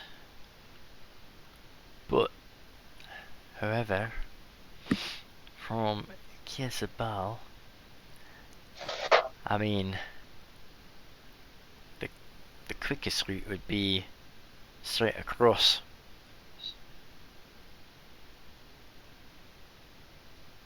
If you have the stamina for it.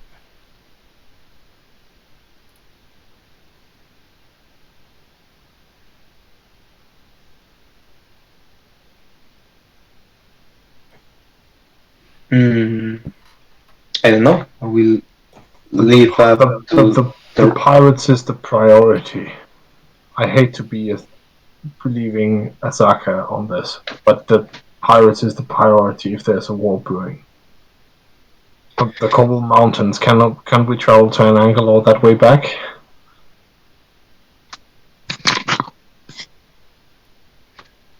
Yeah. From the Cobalt I suppose we Mountains to can. where? To Nangalore. So basically just take the straight road there first to the mouth of the Aldani Basin instead of taking the route via Nangalore, and then on the way back from the Cobalt Mountains, follow the mountains up to the basin and then across, then through Nangalore to help Osaka on the way back. Hold on. But from the mountain, we might even go directly to Umu. Yeah. Oh yeah, that.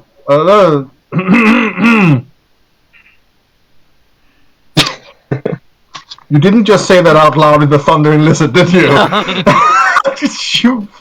Oh. If we found it, we will go there. If found it, if we find it. What have we found?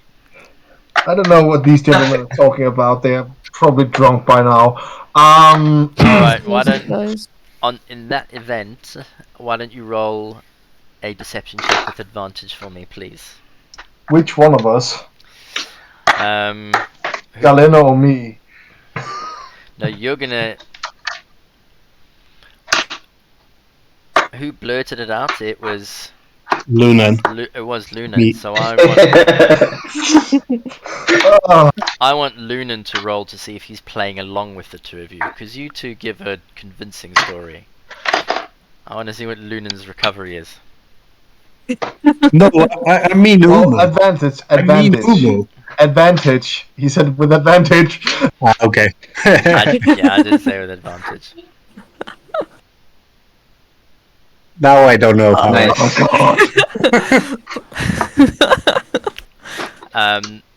The dwarf looks at you and and you can see the haze of like a little bit of a drunk mist on his face, and he looks at Hugh and go on. He doesn't appear to have caught on to anything. No. But if we travel from Hachama through the Valley of Lost Honor, and that way around, back towards Nankalor, which is sort of here on the map, and Dusted point somewhere along the River Oolong, are we able to travel that way back? Yeah, if you're willing to cross through. But I think the easiest is to leave the scroll with our friends at Kirsibal, and maybe they can go and rescue. Except the Yeah, spell, right. except the spell scroll you have is written in clerical language. And We have Ponty. Ponty's invisible. Ponty, Is Ponty competent enough for this? he's more competent than me. Yeah. Dusted looks at you and somehow I find that hard to believe. You can see the pain in Lunan's face as he says that. Yeah.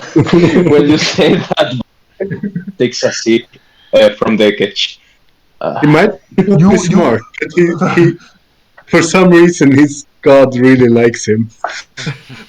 Dustin has a lot of respect for Lunan compared to Ponty, just saying. So it's not an insult.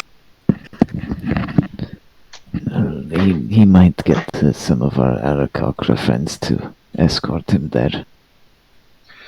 Very well, if you deem that wise, then the travel should be as direct as possible. Mm-hmm. I believe we have a course of action here.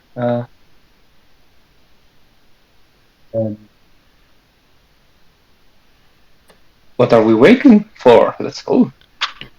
Which route are you planning on taking? Teleporting to Kirsabal and straight west. That one.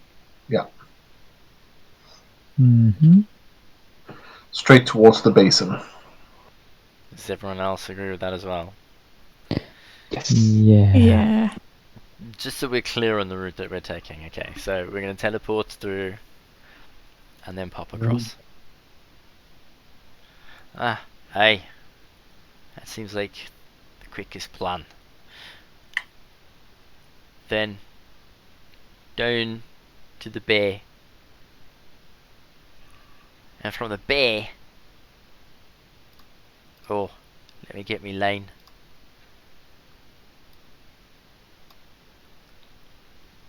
We go to there.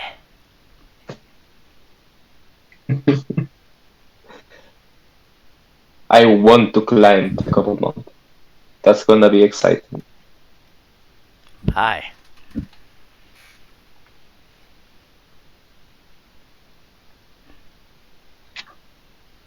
What says So, Barris, do you think you're ready to do your thing? Absolutely. Well, towards the Golden Palace then.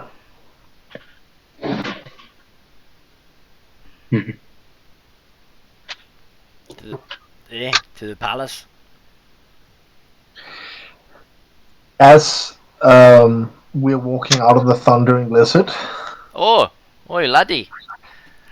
You're still sitting around the table, aren't you? Oh. I thought we were... Is Duster just gonna up and start to leave? I mean, he already paid, so yeah. What do you mean Duster's already paid? It's in the chat. Oh, I wasn't reading the chat. I wasn't gonna interrupt your cool roleplay just to pay her while she was standing at the edge of the table. Okay, so you actually give her a gold coin. I hope that's enough. I mean, we can tally it. I don't know how many of everything that's been eaten at this point. Maybe there's Okay. some short So- change missing. How many breakfasts did Huge have? So there was In the end. it's 14 for both of the dwarves because they had one round of everything, right? Yeah. So that's 28, and everyone basically had the rest of us had for 25. So that's 43 silver, and then there's drinks, which is Tej is some copper each. So I think we're good. One goal. Man, Maybe overshot it a bit. I hope it was so cheap in real life. Well done. Not right now, it isn't. Nope. Alright. So, Dusted, you flip her a coin. Do you stand up and then just leave? No, I stand up and look at the others. Okay. Firstly, as you do this and the waitress walks towards you, I need you to roll a persuasion check for me. Oh.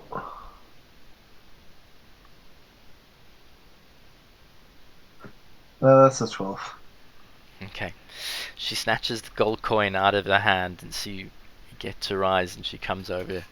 She's like got this pink hair tied up in buns and chewing gum, and so what about the rest of it? Them dwarves have been staying here for 2 days waiting for you, and they said that you was gonna pay for their bill. How much is it? 15 gold pieces, love. Yeah.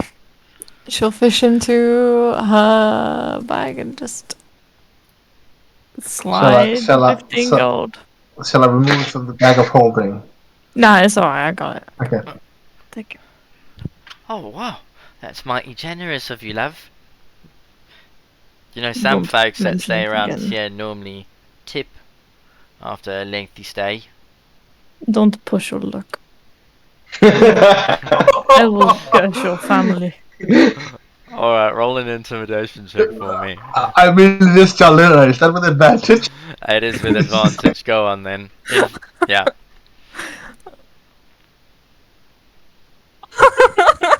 Yeah, she Holy- is. She didn't need advantage, but for the sake of it. And like you see these waitresses tucking different coins everywhere, she pockets the coins and tries to shush them with her hands as she nods and then just kind of slinks off. Believes you 100%. Your left. Ah, thanks. That's mighty generous of you. Don't come to my hometown. we can't afford you. Oh, but I could take you places and you could give me free shit too. Oh, okay. Right, so. Claps his hands together. Come on then, lad. The dwarf slowly starts to get up. As they walk out, you sit there for just a second of quiet. And then all of a sudden, 3 of the serving staff that have been waiting just come across, clean the table in seconds, as more people who've been waiting in the wings slowly start drifting towards your table.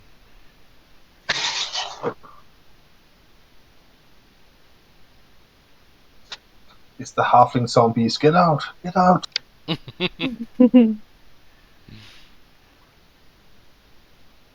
Breakfast. They get closer and they're like, hey, you, come on. You've had your time, your bill's been paid, time to get out. It's us to sit down. Yeah, come on! We're hungry too. Dusted skips around a few short folk to try and get past them. Alrighty. And you exit, do you? Yeah. Yeah. Okay. After having paid for your meal at the Thundering Lizard, you exit out onto the streets of Port Nyanzaru. As we do, Dusted's gonna grab Lunan for just a second and just whisper to him, maybe it's best we don't take you drinking here anymore. it always ends up poorly. I swear, I only had pineapple juice. I don't know what was in it. Dustin just rolls his eyes and sort of like pats Luna's shoulder and keeps walking. Luckily, the dwarves were deep into their mugs.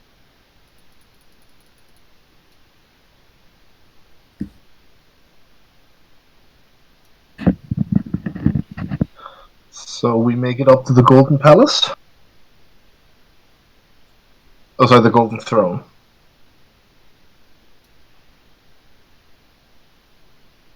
Hello? Yeah. Yeah. Or did we need Make to sure- stop some ores on the way? Because we are Oh, passing yes. through the Grand Souk on the way, I Yeah. think. Yes. Yeah. We should get some. We How can many see if ores we do can we find have? our old friend that we bought canoe from. Oh yeah, you start flirting. Even though you're not the champion anymore. Just Yeah, remind me. I was about to say that you lost your leverage. Yeah. But How I'm are you still gonna remember? undefeated. If that is if that was indeed what he was hypnotized by. Dustin says semi-cynically.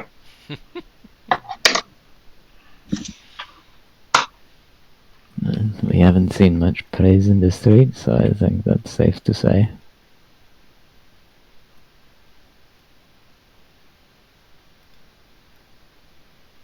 Well, go on then, before we lose the dwarves ahead of us. We hurried to the Grand Souk. Alright, so exiting the thundering lizard, you make your way into the growing crowds in the streets as you head upwards towards the Grand Souk. You can see beggars that have been awake for a while, looking around for somewhere to get breakfast that's cheap enough for them to afford as you head up past the warehouse district to the base of the Grand Souk.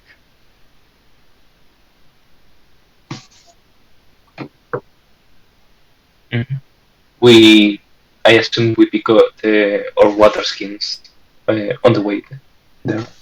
Yep. We Fully need loaded. a couple of things. That's no problem. Mhm. What else are you Yeah. looking for? Oars. Mm-hmm. We need a couple of oars and maybe like That were lost last time, Some- yeah. maybe some spare ones, like 1 or 2 spare ones. If I remember, we lost 3, 4 if we include the one on the boat on the Nangalore River, the Oolong River. But that It was not might our be own. wise. It might be wise to also take some rations. Rations. I can carry some extra rations, sure. Yeah, Lunan already stocked up a bit at Wakongas, so he has water skin and rations. A bit, at least. He has 25 in total now, rations. Oh wow. Okay. Yeah, Okay. and I have 20. Let me just confirm because I always forget what's quantity and what's. Yeah, I have My God. 24. My How God. much? Oh, 24. I think. Yeah. I think we are okay in rations. Okay. Yeah. Okay, skipping the rations then, you head into the Grand Souk to the small little canoe area in the corner. And there's many things to do. There's fresh faces around everywhere. You don't recognize any of the people. They look like they've either moved on, lost a fortune, made a fortune. But there's the canoe store there. It's still standing. You just don't recognize anyone. Still wander on up to whoever's running it Mm-hmm. and just say, I'm looking for some oars for my foldable canoe. Do you have any? Oh. We don't do those sort of magic items. You can try Wakangas if you looking for something imbued with sort of magic like that? No, we just need an ore. You know. Normal paddle. ores I can sell you. It's like 2 coppers for each one. Ah, very good, very good. We will. Yeah. I will buy 6 ores. Oh, alright. Sort of leans up with arms longer than you expect and grabs down 1, 2, starts passing you 3, 4. Are these foldable as well?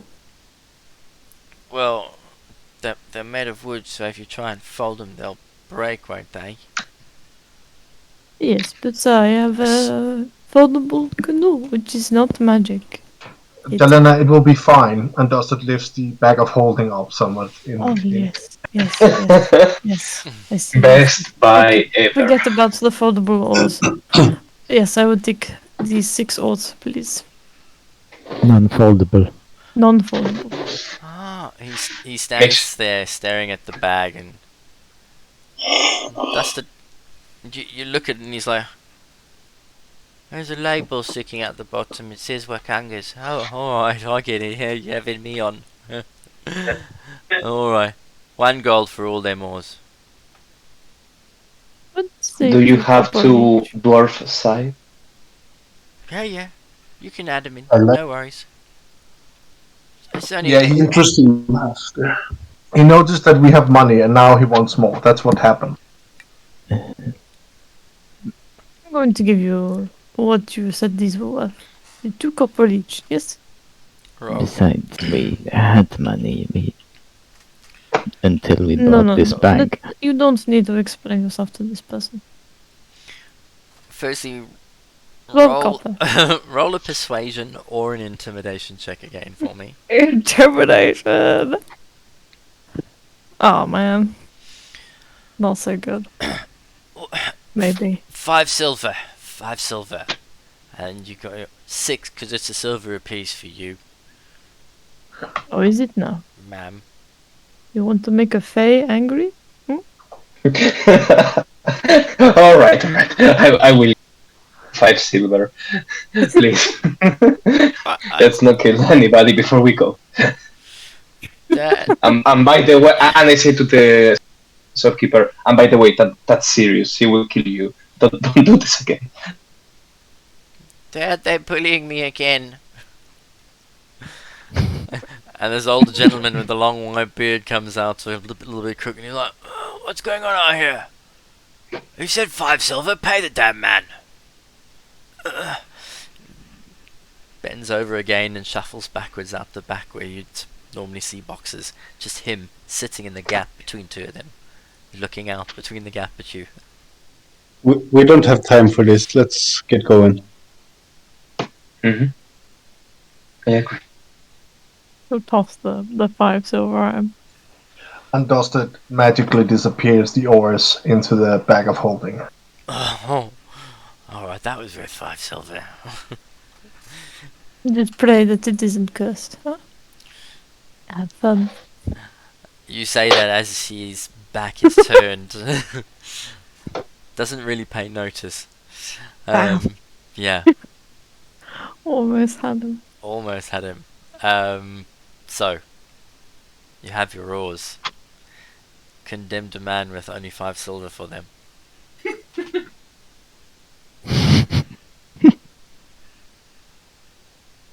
What next? I guess. Have we got everything? Or was there anything else? It was 6 oars, right? Or 8? 6. We got 6 oars. There, it's in the bag of holding. Very good. Mm-hmm. Mm-hmm.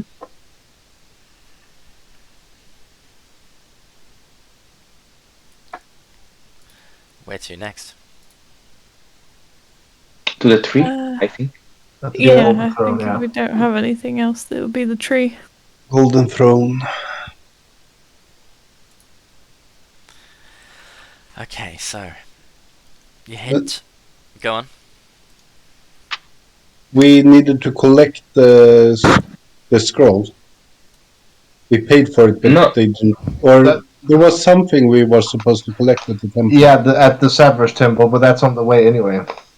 Yeah, but we shouldn't Oh, forget yeah. going there. What was it? The scroll of restoration. Greater restoration. 500 gold says, yeah, we take it.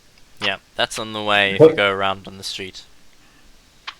Because I already added it to the inventory, but I remembered we don't have it yet. Hmm. Nice. Nice catch. Alright, so heading away from Souk, you pass the docks, the Temple of Gord, up and around a bank, and all the way to the Temple of Savras. And just halfway around, you find the great entrance over there. It's really early in the morning. You've only just come out of breakfast. There is one person who's busy sweeping off the front steps and looks at you as you come in. Oh, morning. Morning. Is Father September awake? Indeed, yes. He's getting ready for the morning prayer.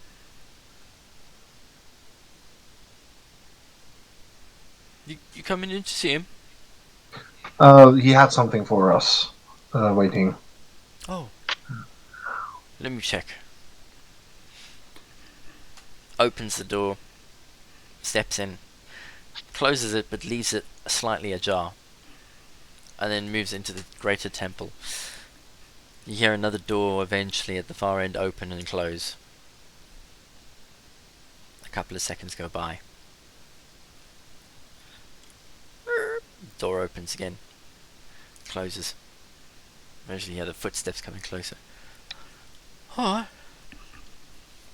He said good luck. There you go. He hands a tube over to you. Dustin almost instinctively just turns to Lunan and gives it to him.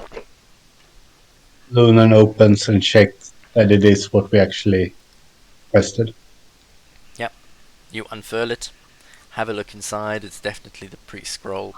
Greater restoration. We're Dustin done there. gives the man 5 silver and says thank you as they leave. Wow. Wow. Generous offer. Yeah, could have brought another 6 oars. Yes, Don't worry, if maybe. anybody charges us that much for an oar again, I will rip their head off. I'm sure. You will run out. We will run out of oars that way.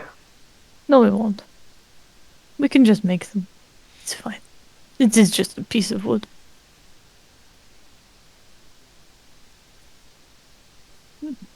Valrus can burn down a tree and then we can turn it into an oar. Dustin sighs a bit at the mention of the tree and sort of skips down the steps from the temple and then onwards to the golden throne. You're muted. Alrighty. Right, speaking of trees. Time for you to touch one. So, you make your way through the golden throne to the tree. The guards recognize you as you pass through and nod their heads and strangely open the doors straight away as you walk into the golden throne. It's quiet.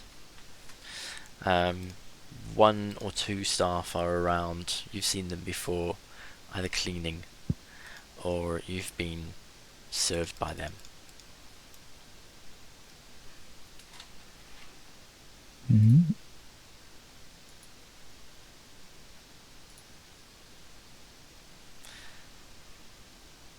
I need to take 2 minutes quickly.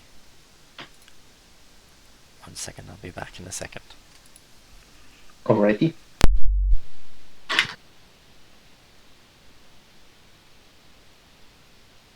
Meanwhile, on Twitch.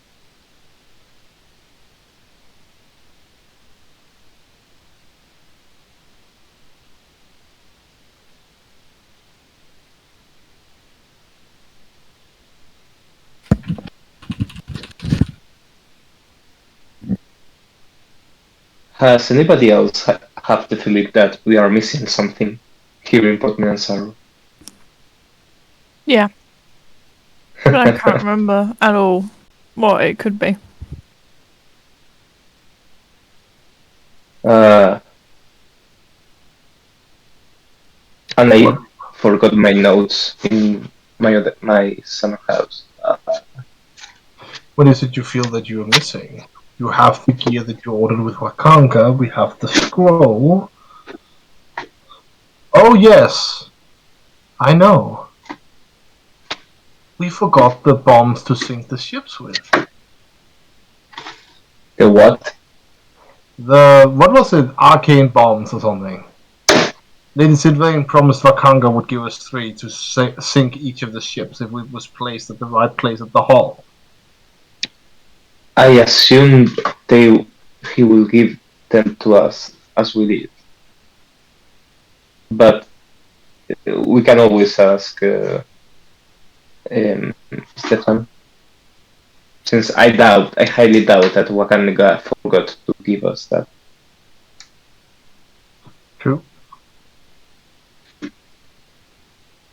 No, but I was talking more in terms of all the secondary missions we have open now. I feel like we forgot something to do here in Fortnite Tower, but I cannot. I mean, we promised to.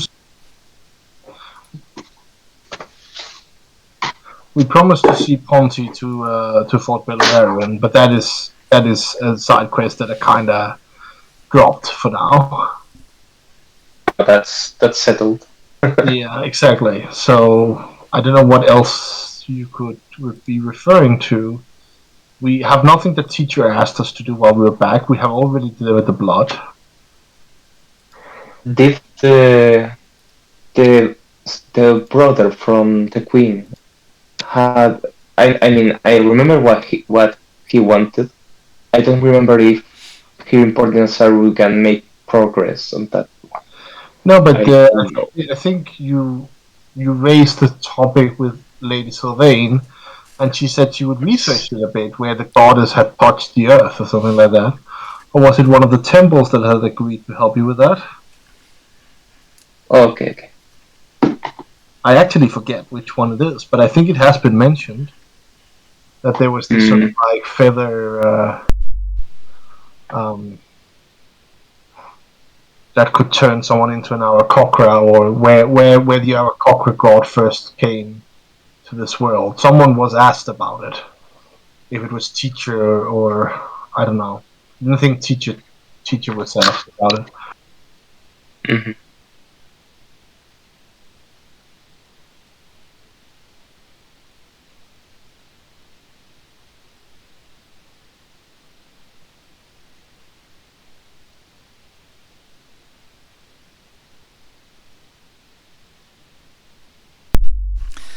Okay.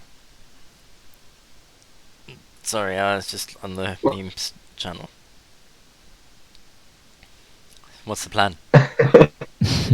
No, we were just discussing if there's anything we had forgotten, and I said that I believe that Lady Sylvain was asked regarding the feather that could turn you into an Aarakocra, and Ponty was sort of a side mission that was skipped, and other than that, I don't think there's anything that is left undone. And question, Stefan, did Wakanda gave us the bombs that were necessary to make the ships explode of the pirates? So, yes, I'm going to say they did. I didn't actually highlight that when they delivered the cart. Yeah, well, we were just sort of like because some people are uncertain if we've forgotten something, and that is the only thing I could remember that we have sort of slipped our minds. Yeah, they're like small bomb barrels, about 5 pounds in weight, like 5 pound in weight, maybe a fat milk carton. Whatever, 2 litre, 4 litre or something. Those that can easily carry two. There's 6 Whoever has them, please write them down. We could have them in the holding. Holding. Yes. That's not a problem. Okay. And before we go, Vargo, here's the lamp I made for you. Oh, thank you very much. And gentlemen, who has the sending stone? It was Lunan, I think. Perfect. I don't think I have it. Someone has the sending stone to contact Someone- Sylvain. Someone else took it because I can anyway cast sending, so I didn't take the sending stone. Oh, that makes sense. I don't have it. Dollars, please say that you have it. No.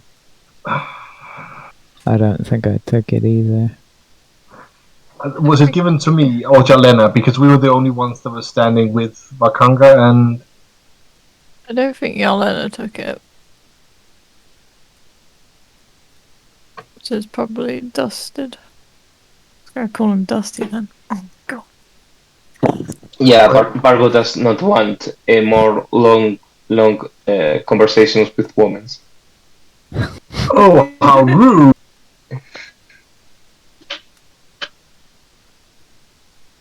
Well, I'll just have it then. Mhm. Perfect.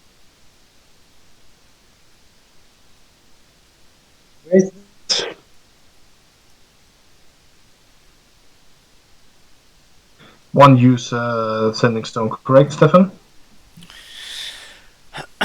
One use, yes. Then there's no reason to get the actual one. I'll just make one quickly.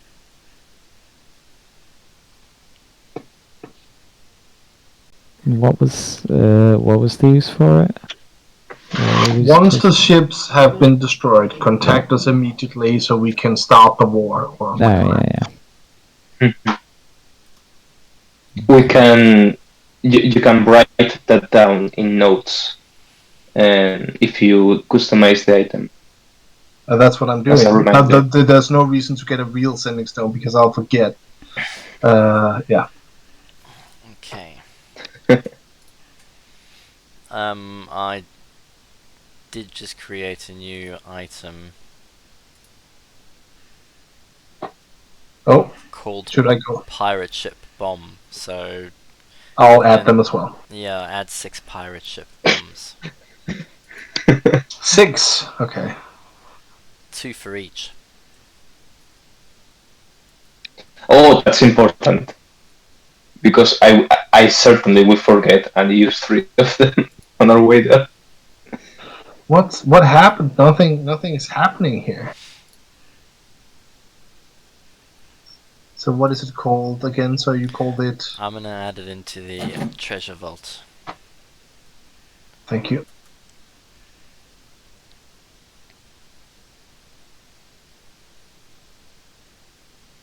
Pirate ship bomb.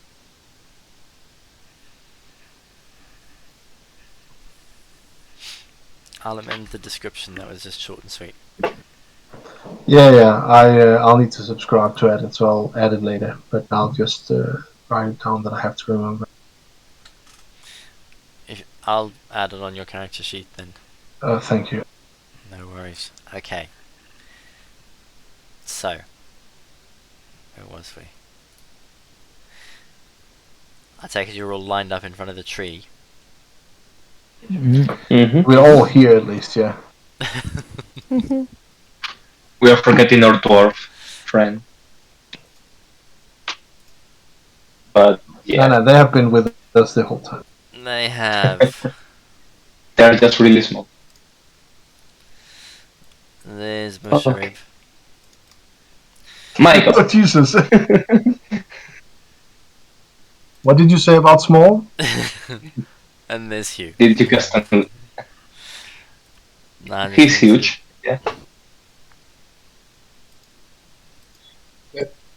They are just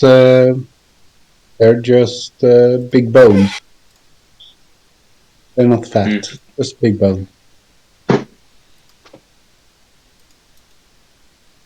You shrunk. Yeah, shrunk him.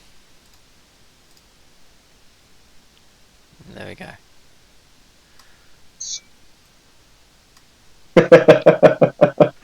That's offensive. Look how little he is. Yes.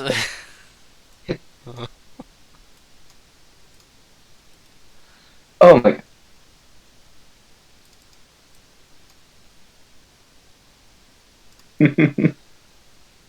Are you having fun, Stefan? I would if you'd stop moving him around. I did keep doing the wrong one. Okay.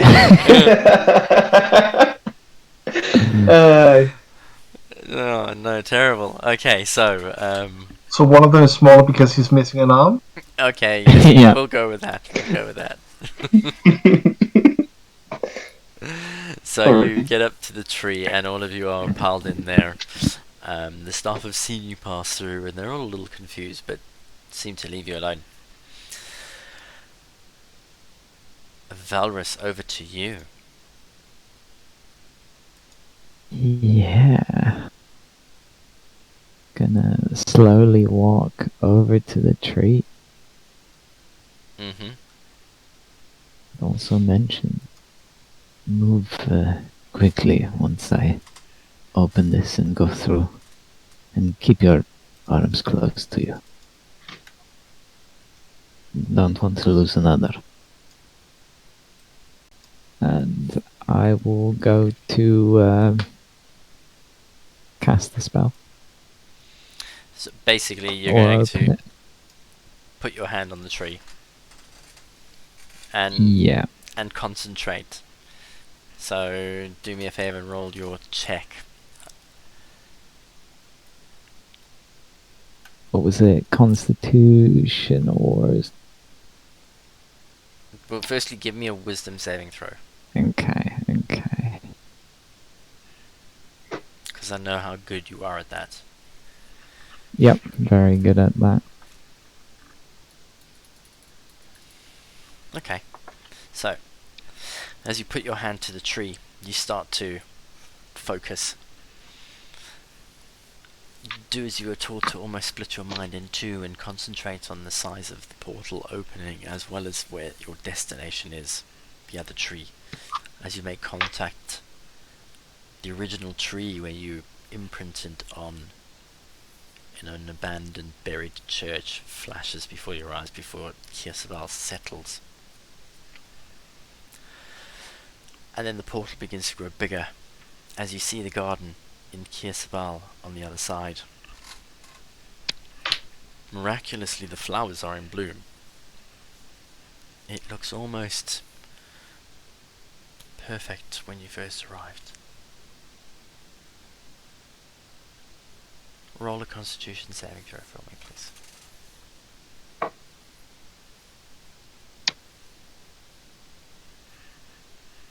Yeah. You managed to maintain concentration. Do you want to step in, step out? I will step in. Mm-hmm. As you step in, it's your first time. The jolt sort of hits you, but you manage to keep your legs steady, maintain concentration, moving through as you step through to the garden on the other side.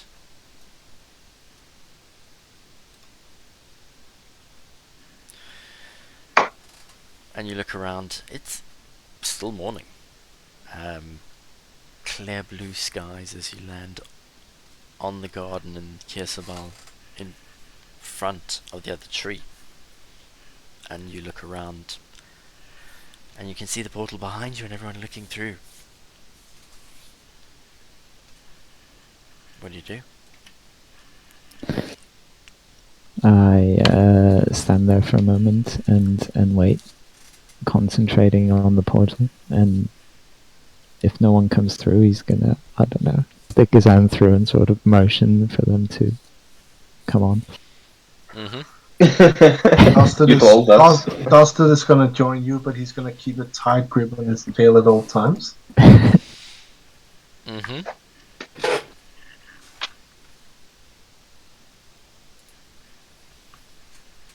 Lunan?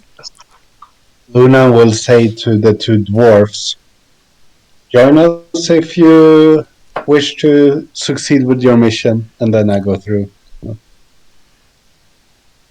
Bargo trusts completely in Balris. That's why he's going last.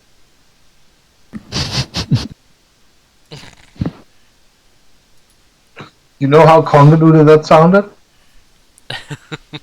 Yeah. Yelena? Yeah, she'll head on through after them. So, if the dwarves aren't moving, she will try and like usher them a little bit. Alright, at which point the dwarves looking. Well, I. Fucking do this. They both run and jump through one straight after the other. What enthusiasm! Careful. And once everyone's through, I close the portal and then look at the tree, nod, and sort of thank it for letting us through. All of a sudden, we had two one-armed dwarfs.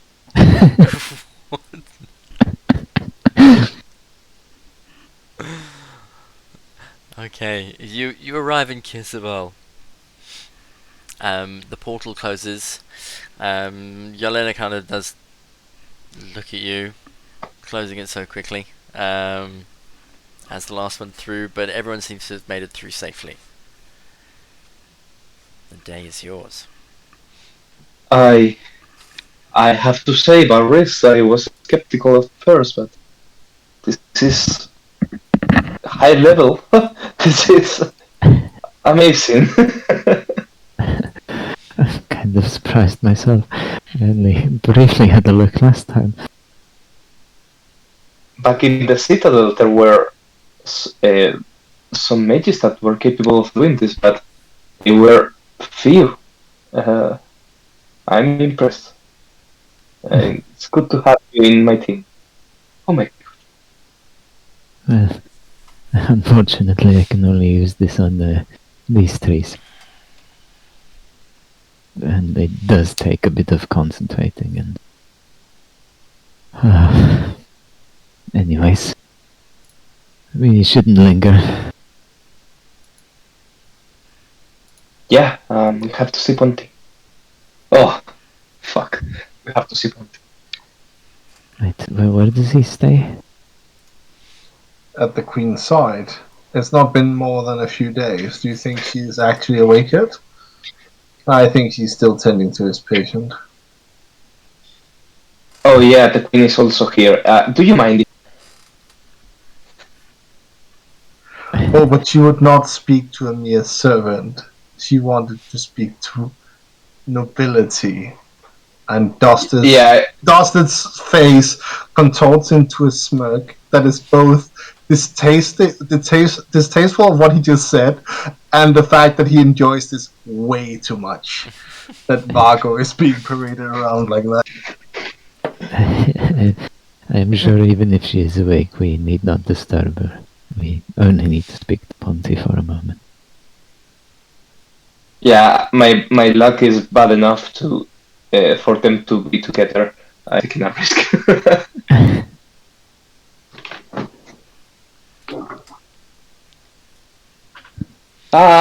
Yeah, that's right. I commissioned glasses, some vision lenses. I'm going to see how are they. When you see Ponty, tell him I miss him, but not too much. Alright.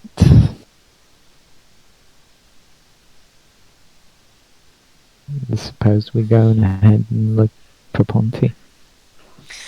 Okay. Probably for the best, since now we are left with Aki and Dusted gestures to the bird flying around. You say that you said it before I did. Vargo is looking through Arky's eyes. Alright, so, Valrus, you're headed where? To To, find Ponty. Yeah. Marco was into the what is he called? That guy, the wonderful birdie in here. I forget his name. He's wonderful. The merchant or the blacksmith? The smith. That speaks in third person. Quiff. Oh, Quiff. Yes. And Valrus, where in the where exactly are you going on the map? Last we came in, I think, well, Ponty's icon is still there. So I think it was near the royal house. Yeah, but we should also check the dwelling because that's where he's actually staying. And Yeah. it's morning. Yeah.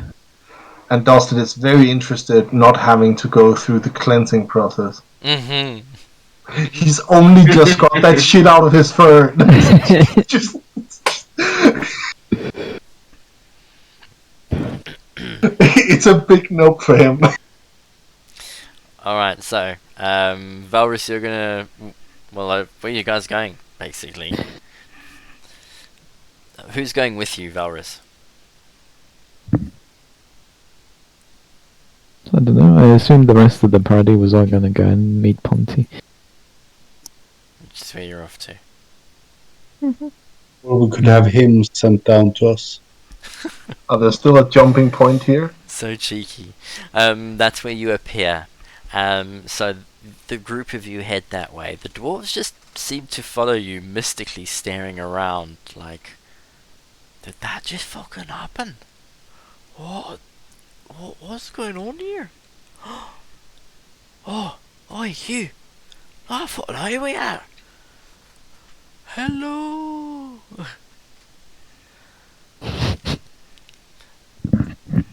They seem quite comfortable this high up.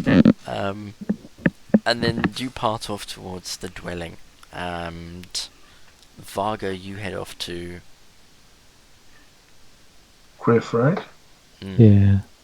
Oh, but I'm not even going in. The lenses are not done until 17 days have passed. I just stay outside. Okay, you just stand outside checking your watch, going 17 days. No. I'm checking every Arky size. Arky rest on top of Lunan's head if he allows it. Okay. So as you head towards the dwelling, you notice that all of the doors and the previous damage has been restored. Everything looks almost brand new. As you come through this area, you get to the dwelling door. Oh.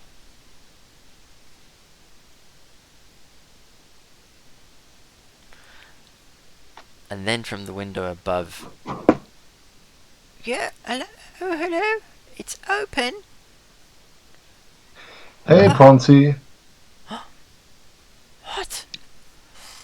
I'll be right down. And you hear Ponty rustling a movement around upstairs and slides down the poles and turns around. He's like, oh, all right. How's it going? There you are, little fella. We are traveling to the Jakarta. Was it Jakarta? Oh, fuck's sake! I forget so easily. Yeah, Yahaka Bay. Yahaka Bay. I was Jakarta Bay, but yeah, Yahaka Bay. But we had something that we wanted to give you before we left. Oh well. I do say. What is it? It's a bit of a mission. Yes. Small request. Go And somewhere we need. if you don't feel like you're up to it, we will try to do it ourselves at some point. But we had to leave Osaka when she was petrified In Nangalore. in Mangalore, and we have now cured this scroll of greater restoration that could help her. But we don't have the time because we're on a tight schedule to go there ourselves. So we were wondering if you, or maybe you and some of these your friends, Aarakocra friends, could go there and resurrect her. Resurrect her? Or Or Restore her. de-stone her. oh, Unpetrify her. Make her into flesh again. make her into flesh again, indeed. Do you mind if I have a look at the scroll? Sure. Quickly glances at it, reads a few lines.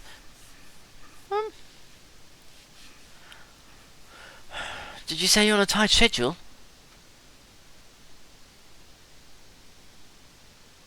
Yeah. Oh. Okay, well. If you need anything from me, you only need to ask.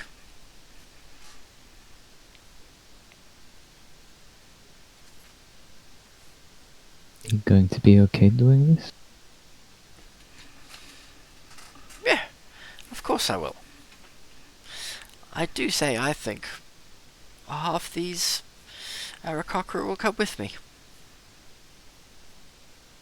This is a job that I can Sounds a bit hesitant, so I would like to roll an insight on him. do. Okay, go ahead and roll an insight check on him.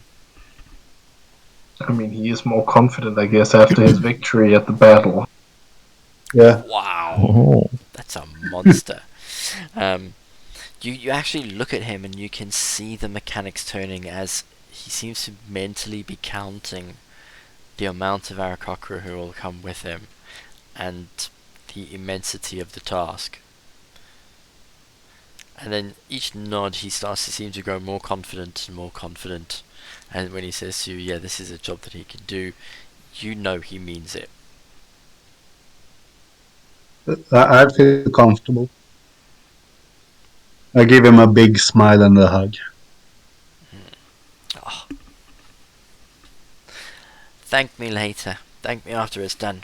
Don't you worry. I won't let you down.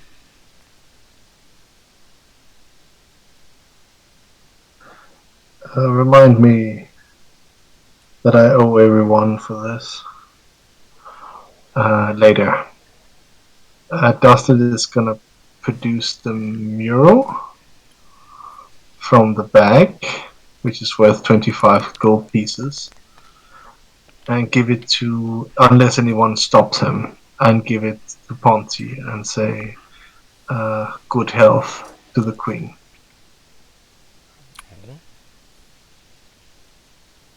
Where did that come from?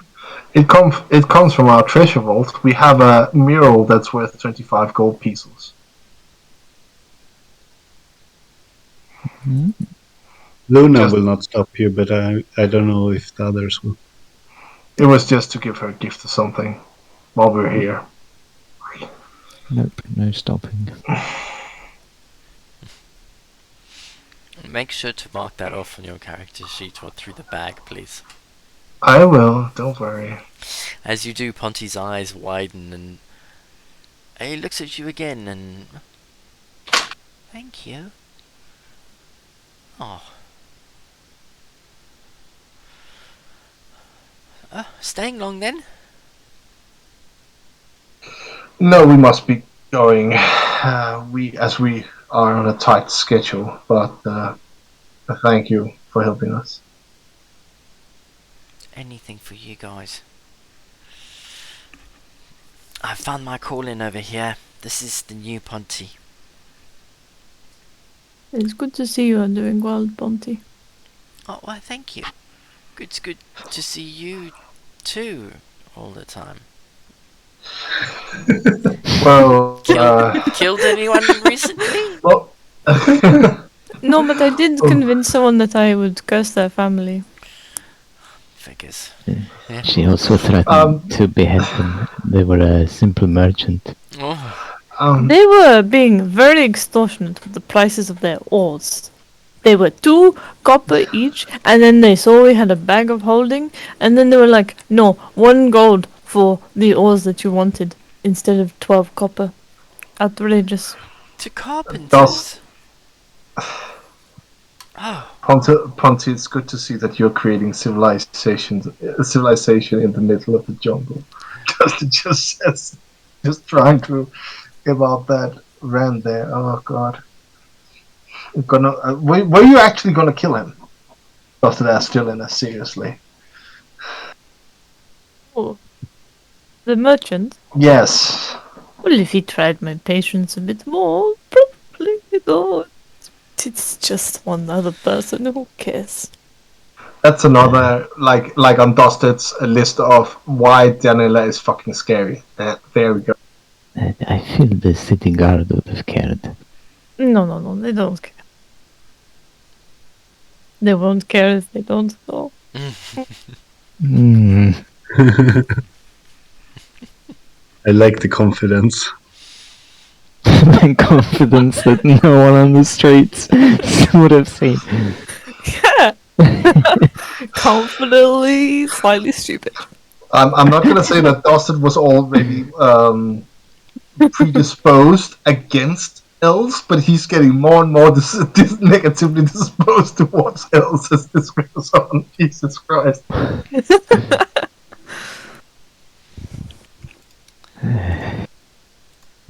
Right. Just do that. But it's only a human, who cares?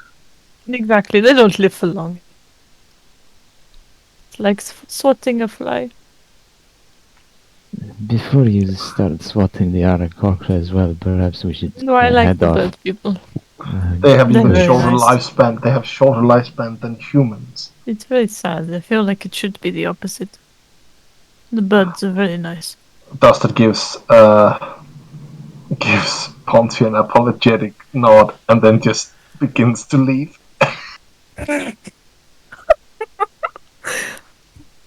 But not you, Ponte, don't worry. You're very good.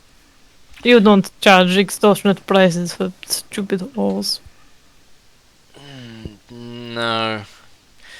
I wouldn't. I wouldn't dream of crossing you, Yelena. Oh, I suppose that's a good thing, maybe. Only bird does that.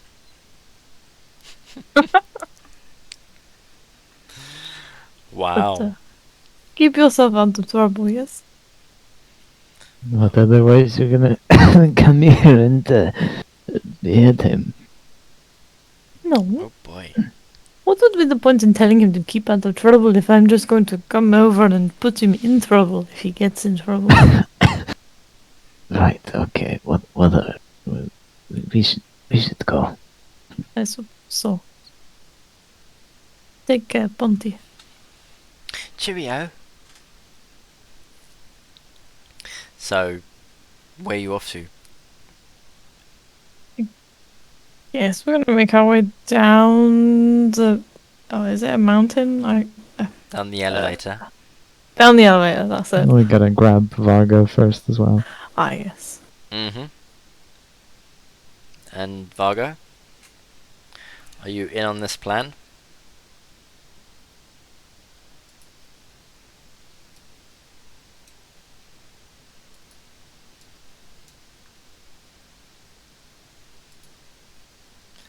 So were your glasses done, Margot? Oh, he's on mute. I figure then, in which case... My God, I have been talking. Oh dear. I say to Lunan of Dusted, I didn't hear which one. Oh no, those will take at least 3 weeks to be done. I just didn't want to see the queen.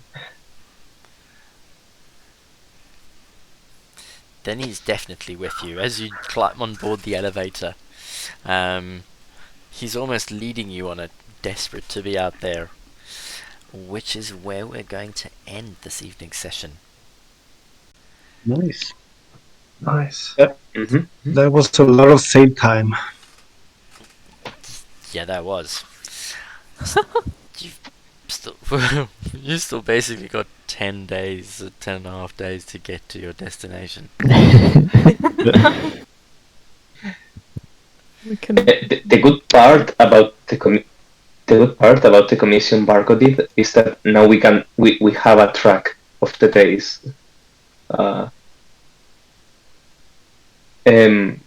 We only spent 3 days out of Kirsabao, so really it wasn't that long ago that we saved Ponty. that we saw plenty.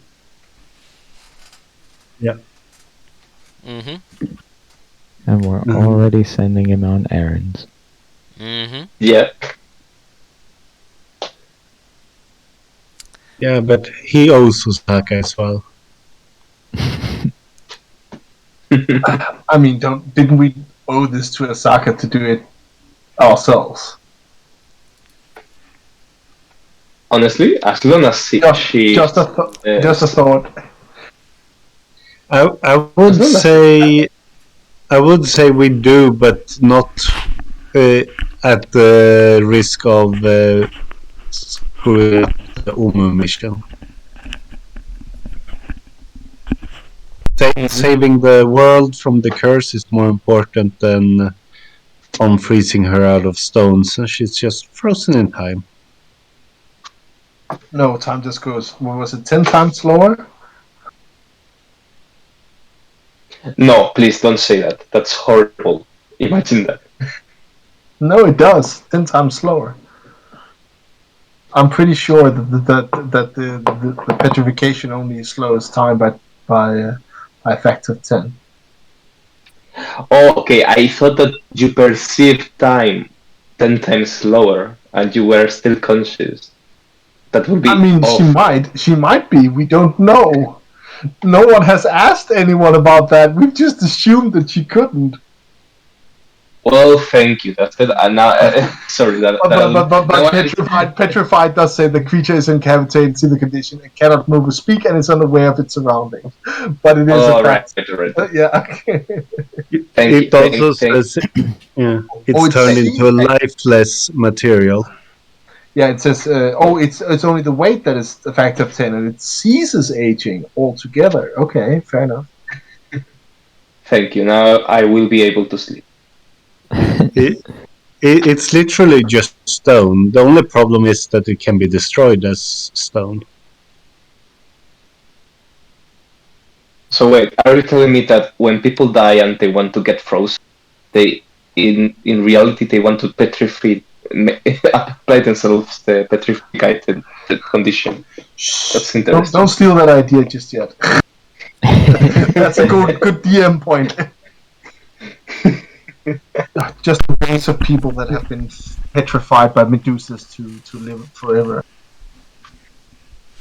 I missed that. Don't tell me what.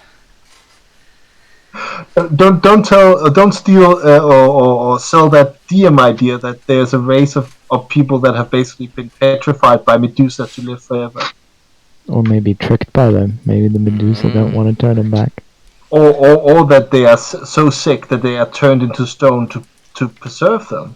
Ooh. You know, because it says the creature is immune to poison disease. Although the poison disease already in the system, it is suspended, not neutralized.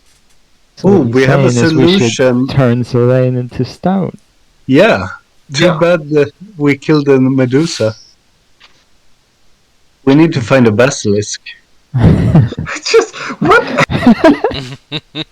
we are still in Ashaka the possibility of live forever.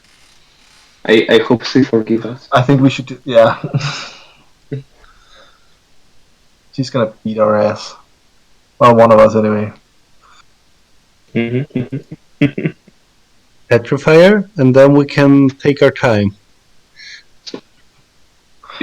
I don't know about you, but the people that I want to save is not just Sylvain. So No. that won't turn into stone as well. that won't work. No. We can just make a petrification potion and start sending it out to everyone affected. Are you running a capitalist scheme, or are you running an adventure? Who knows? They can't complain about the results when they're stone. But this has been nice. Yeah, thank you so much, and thanks to the Twitch viewers. That's a good point. Yeah, let's say goodbye to them. Goodbye. Good night. Goodbye, and thanks for tuning in.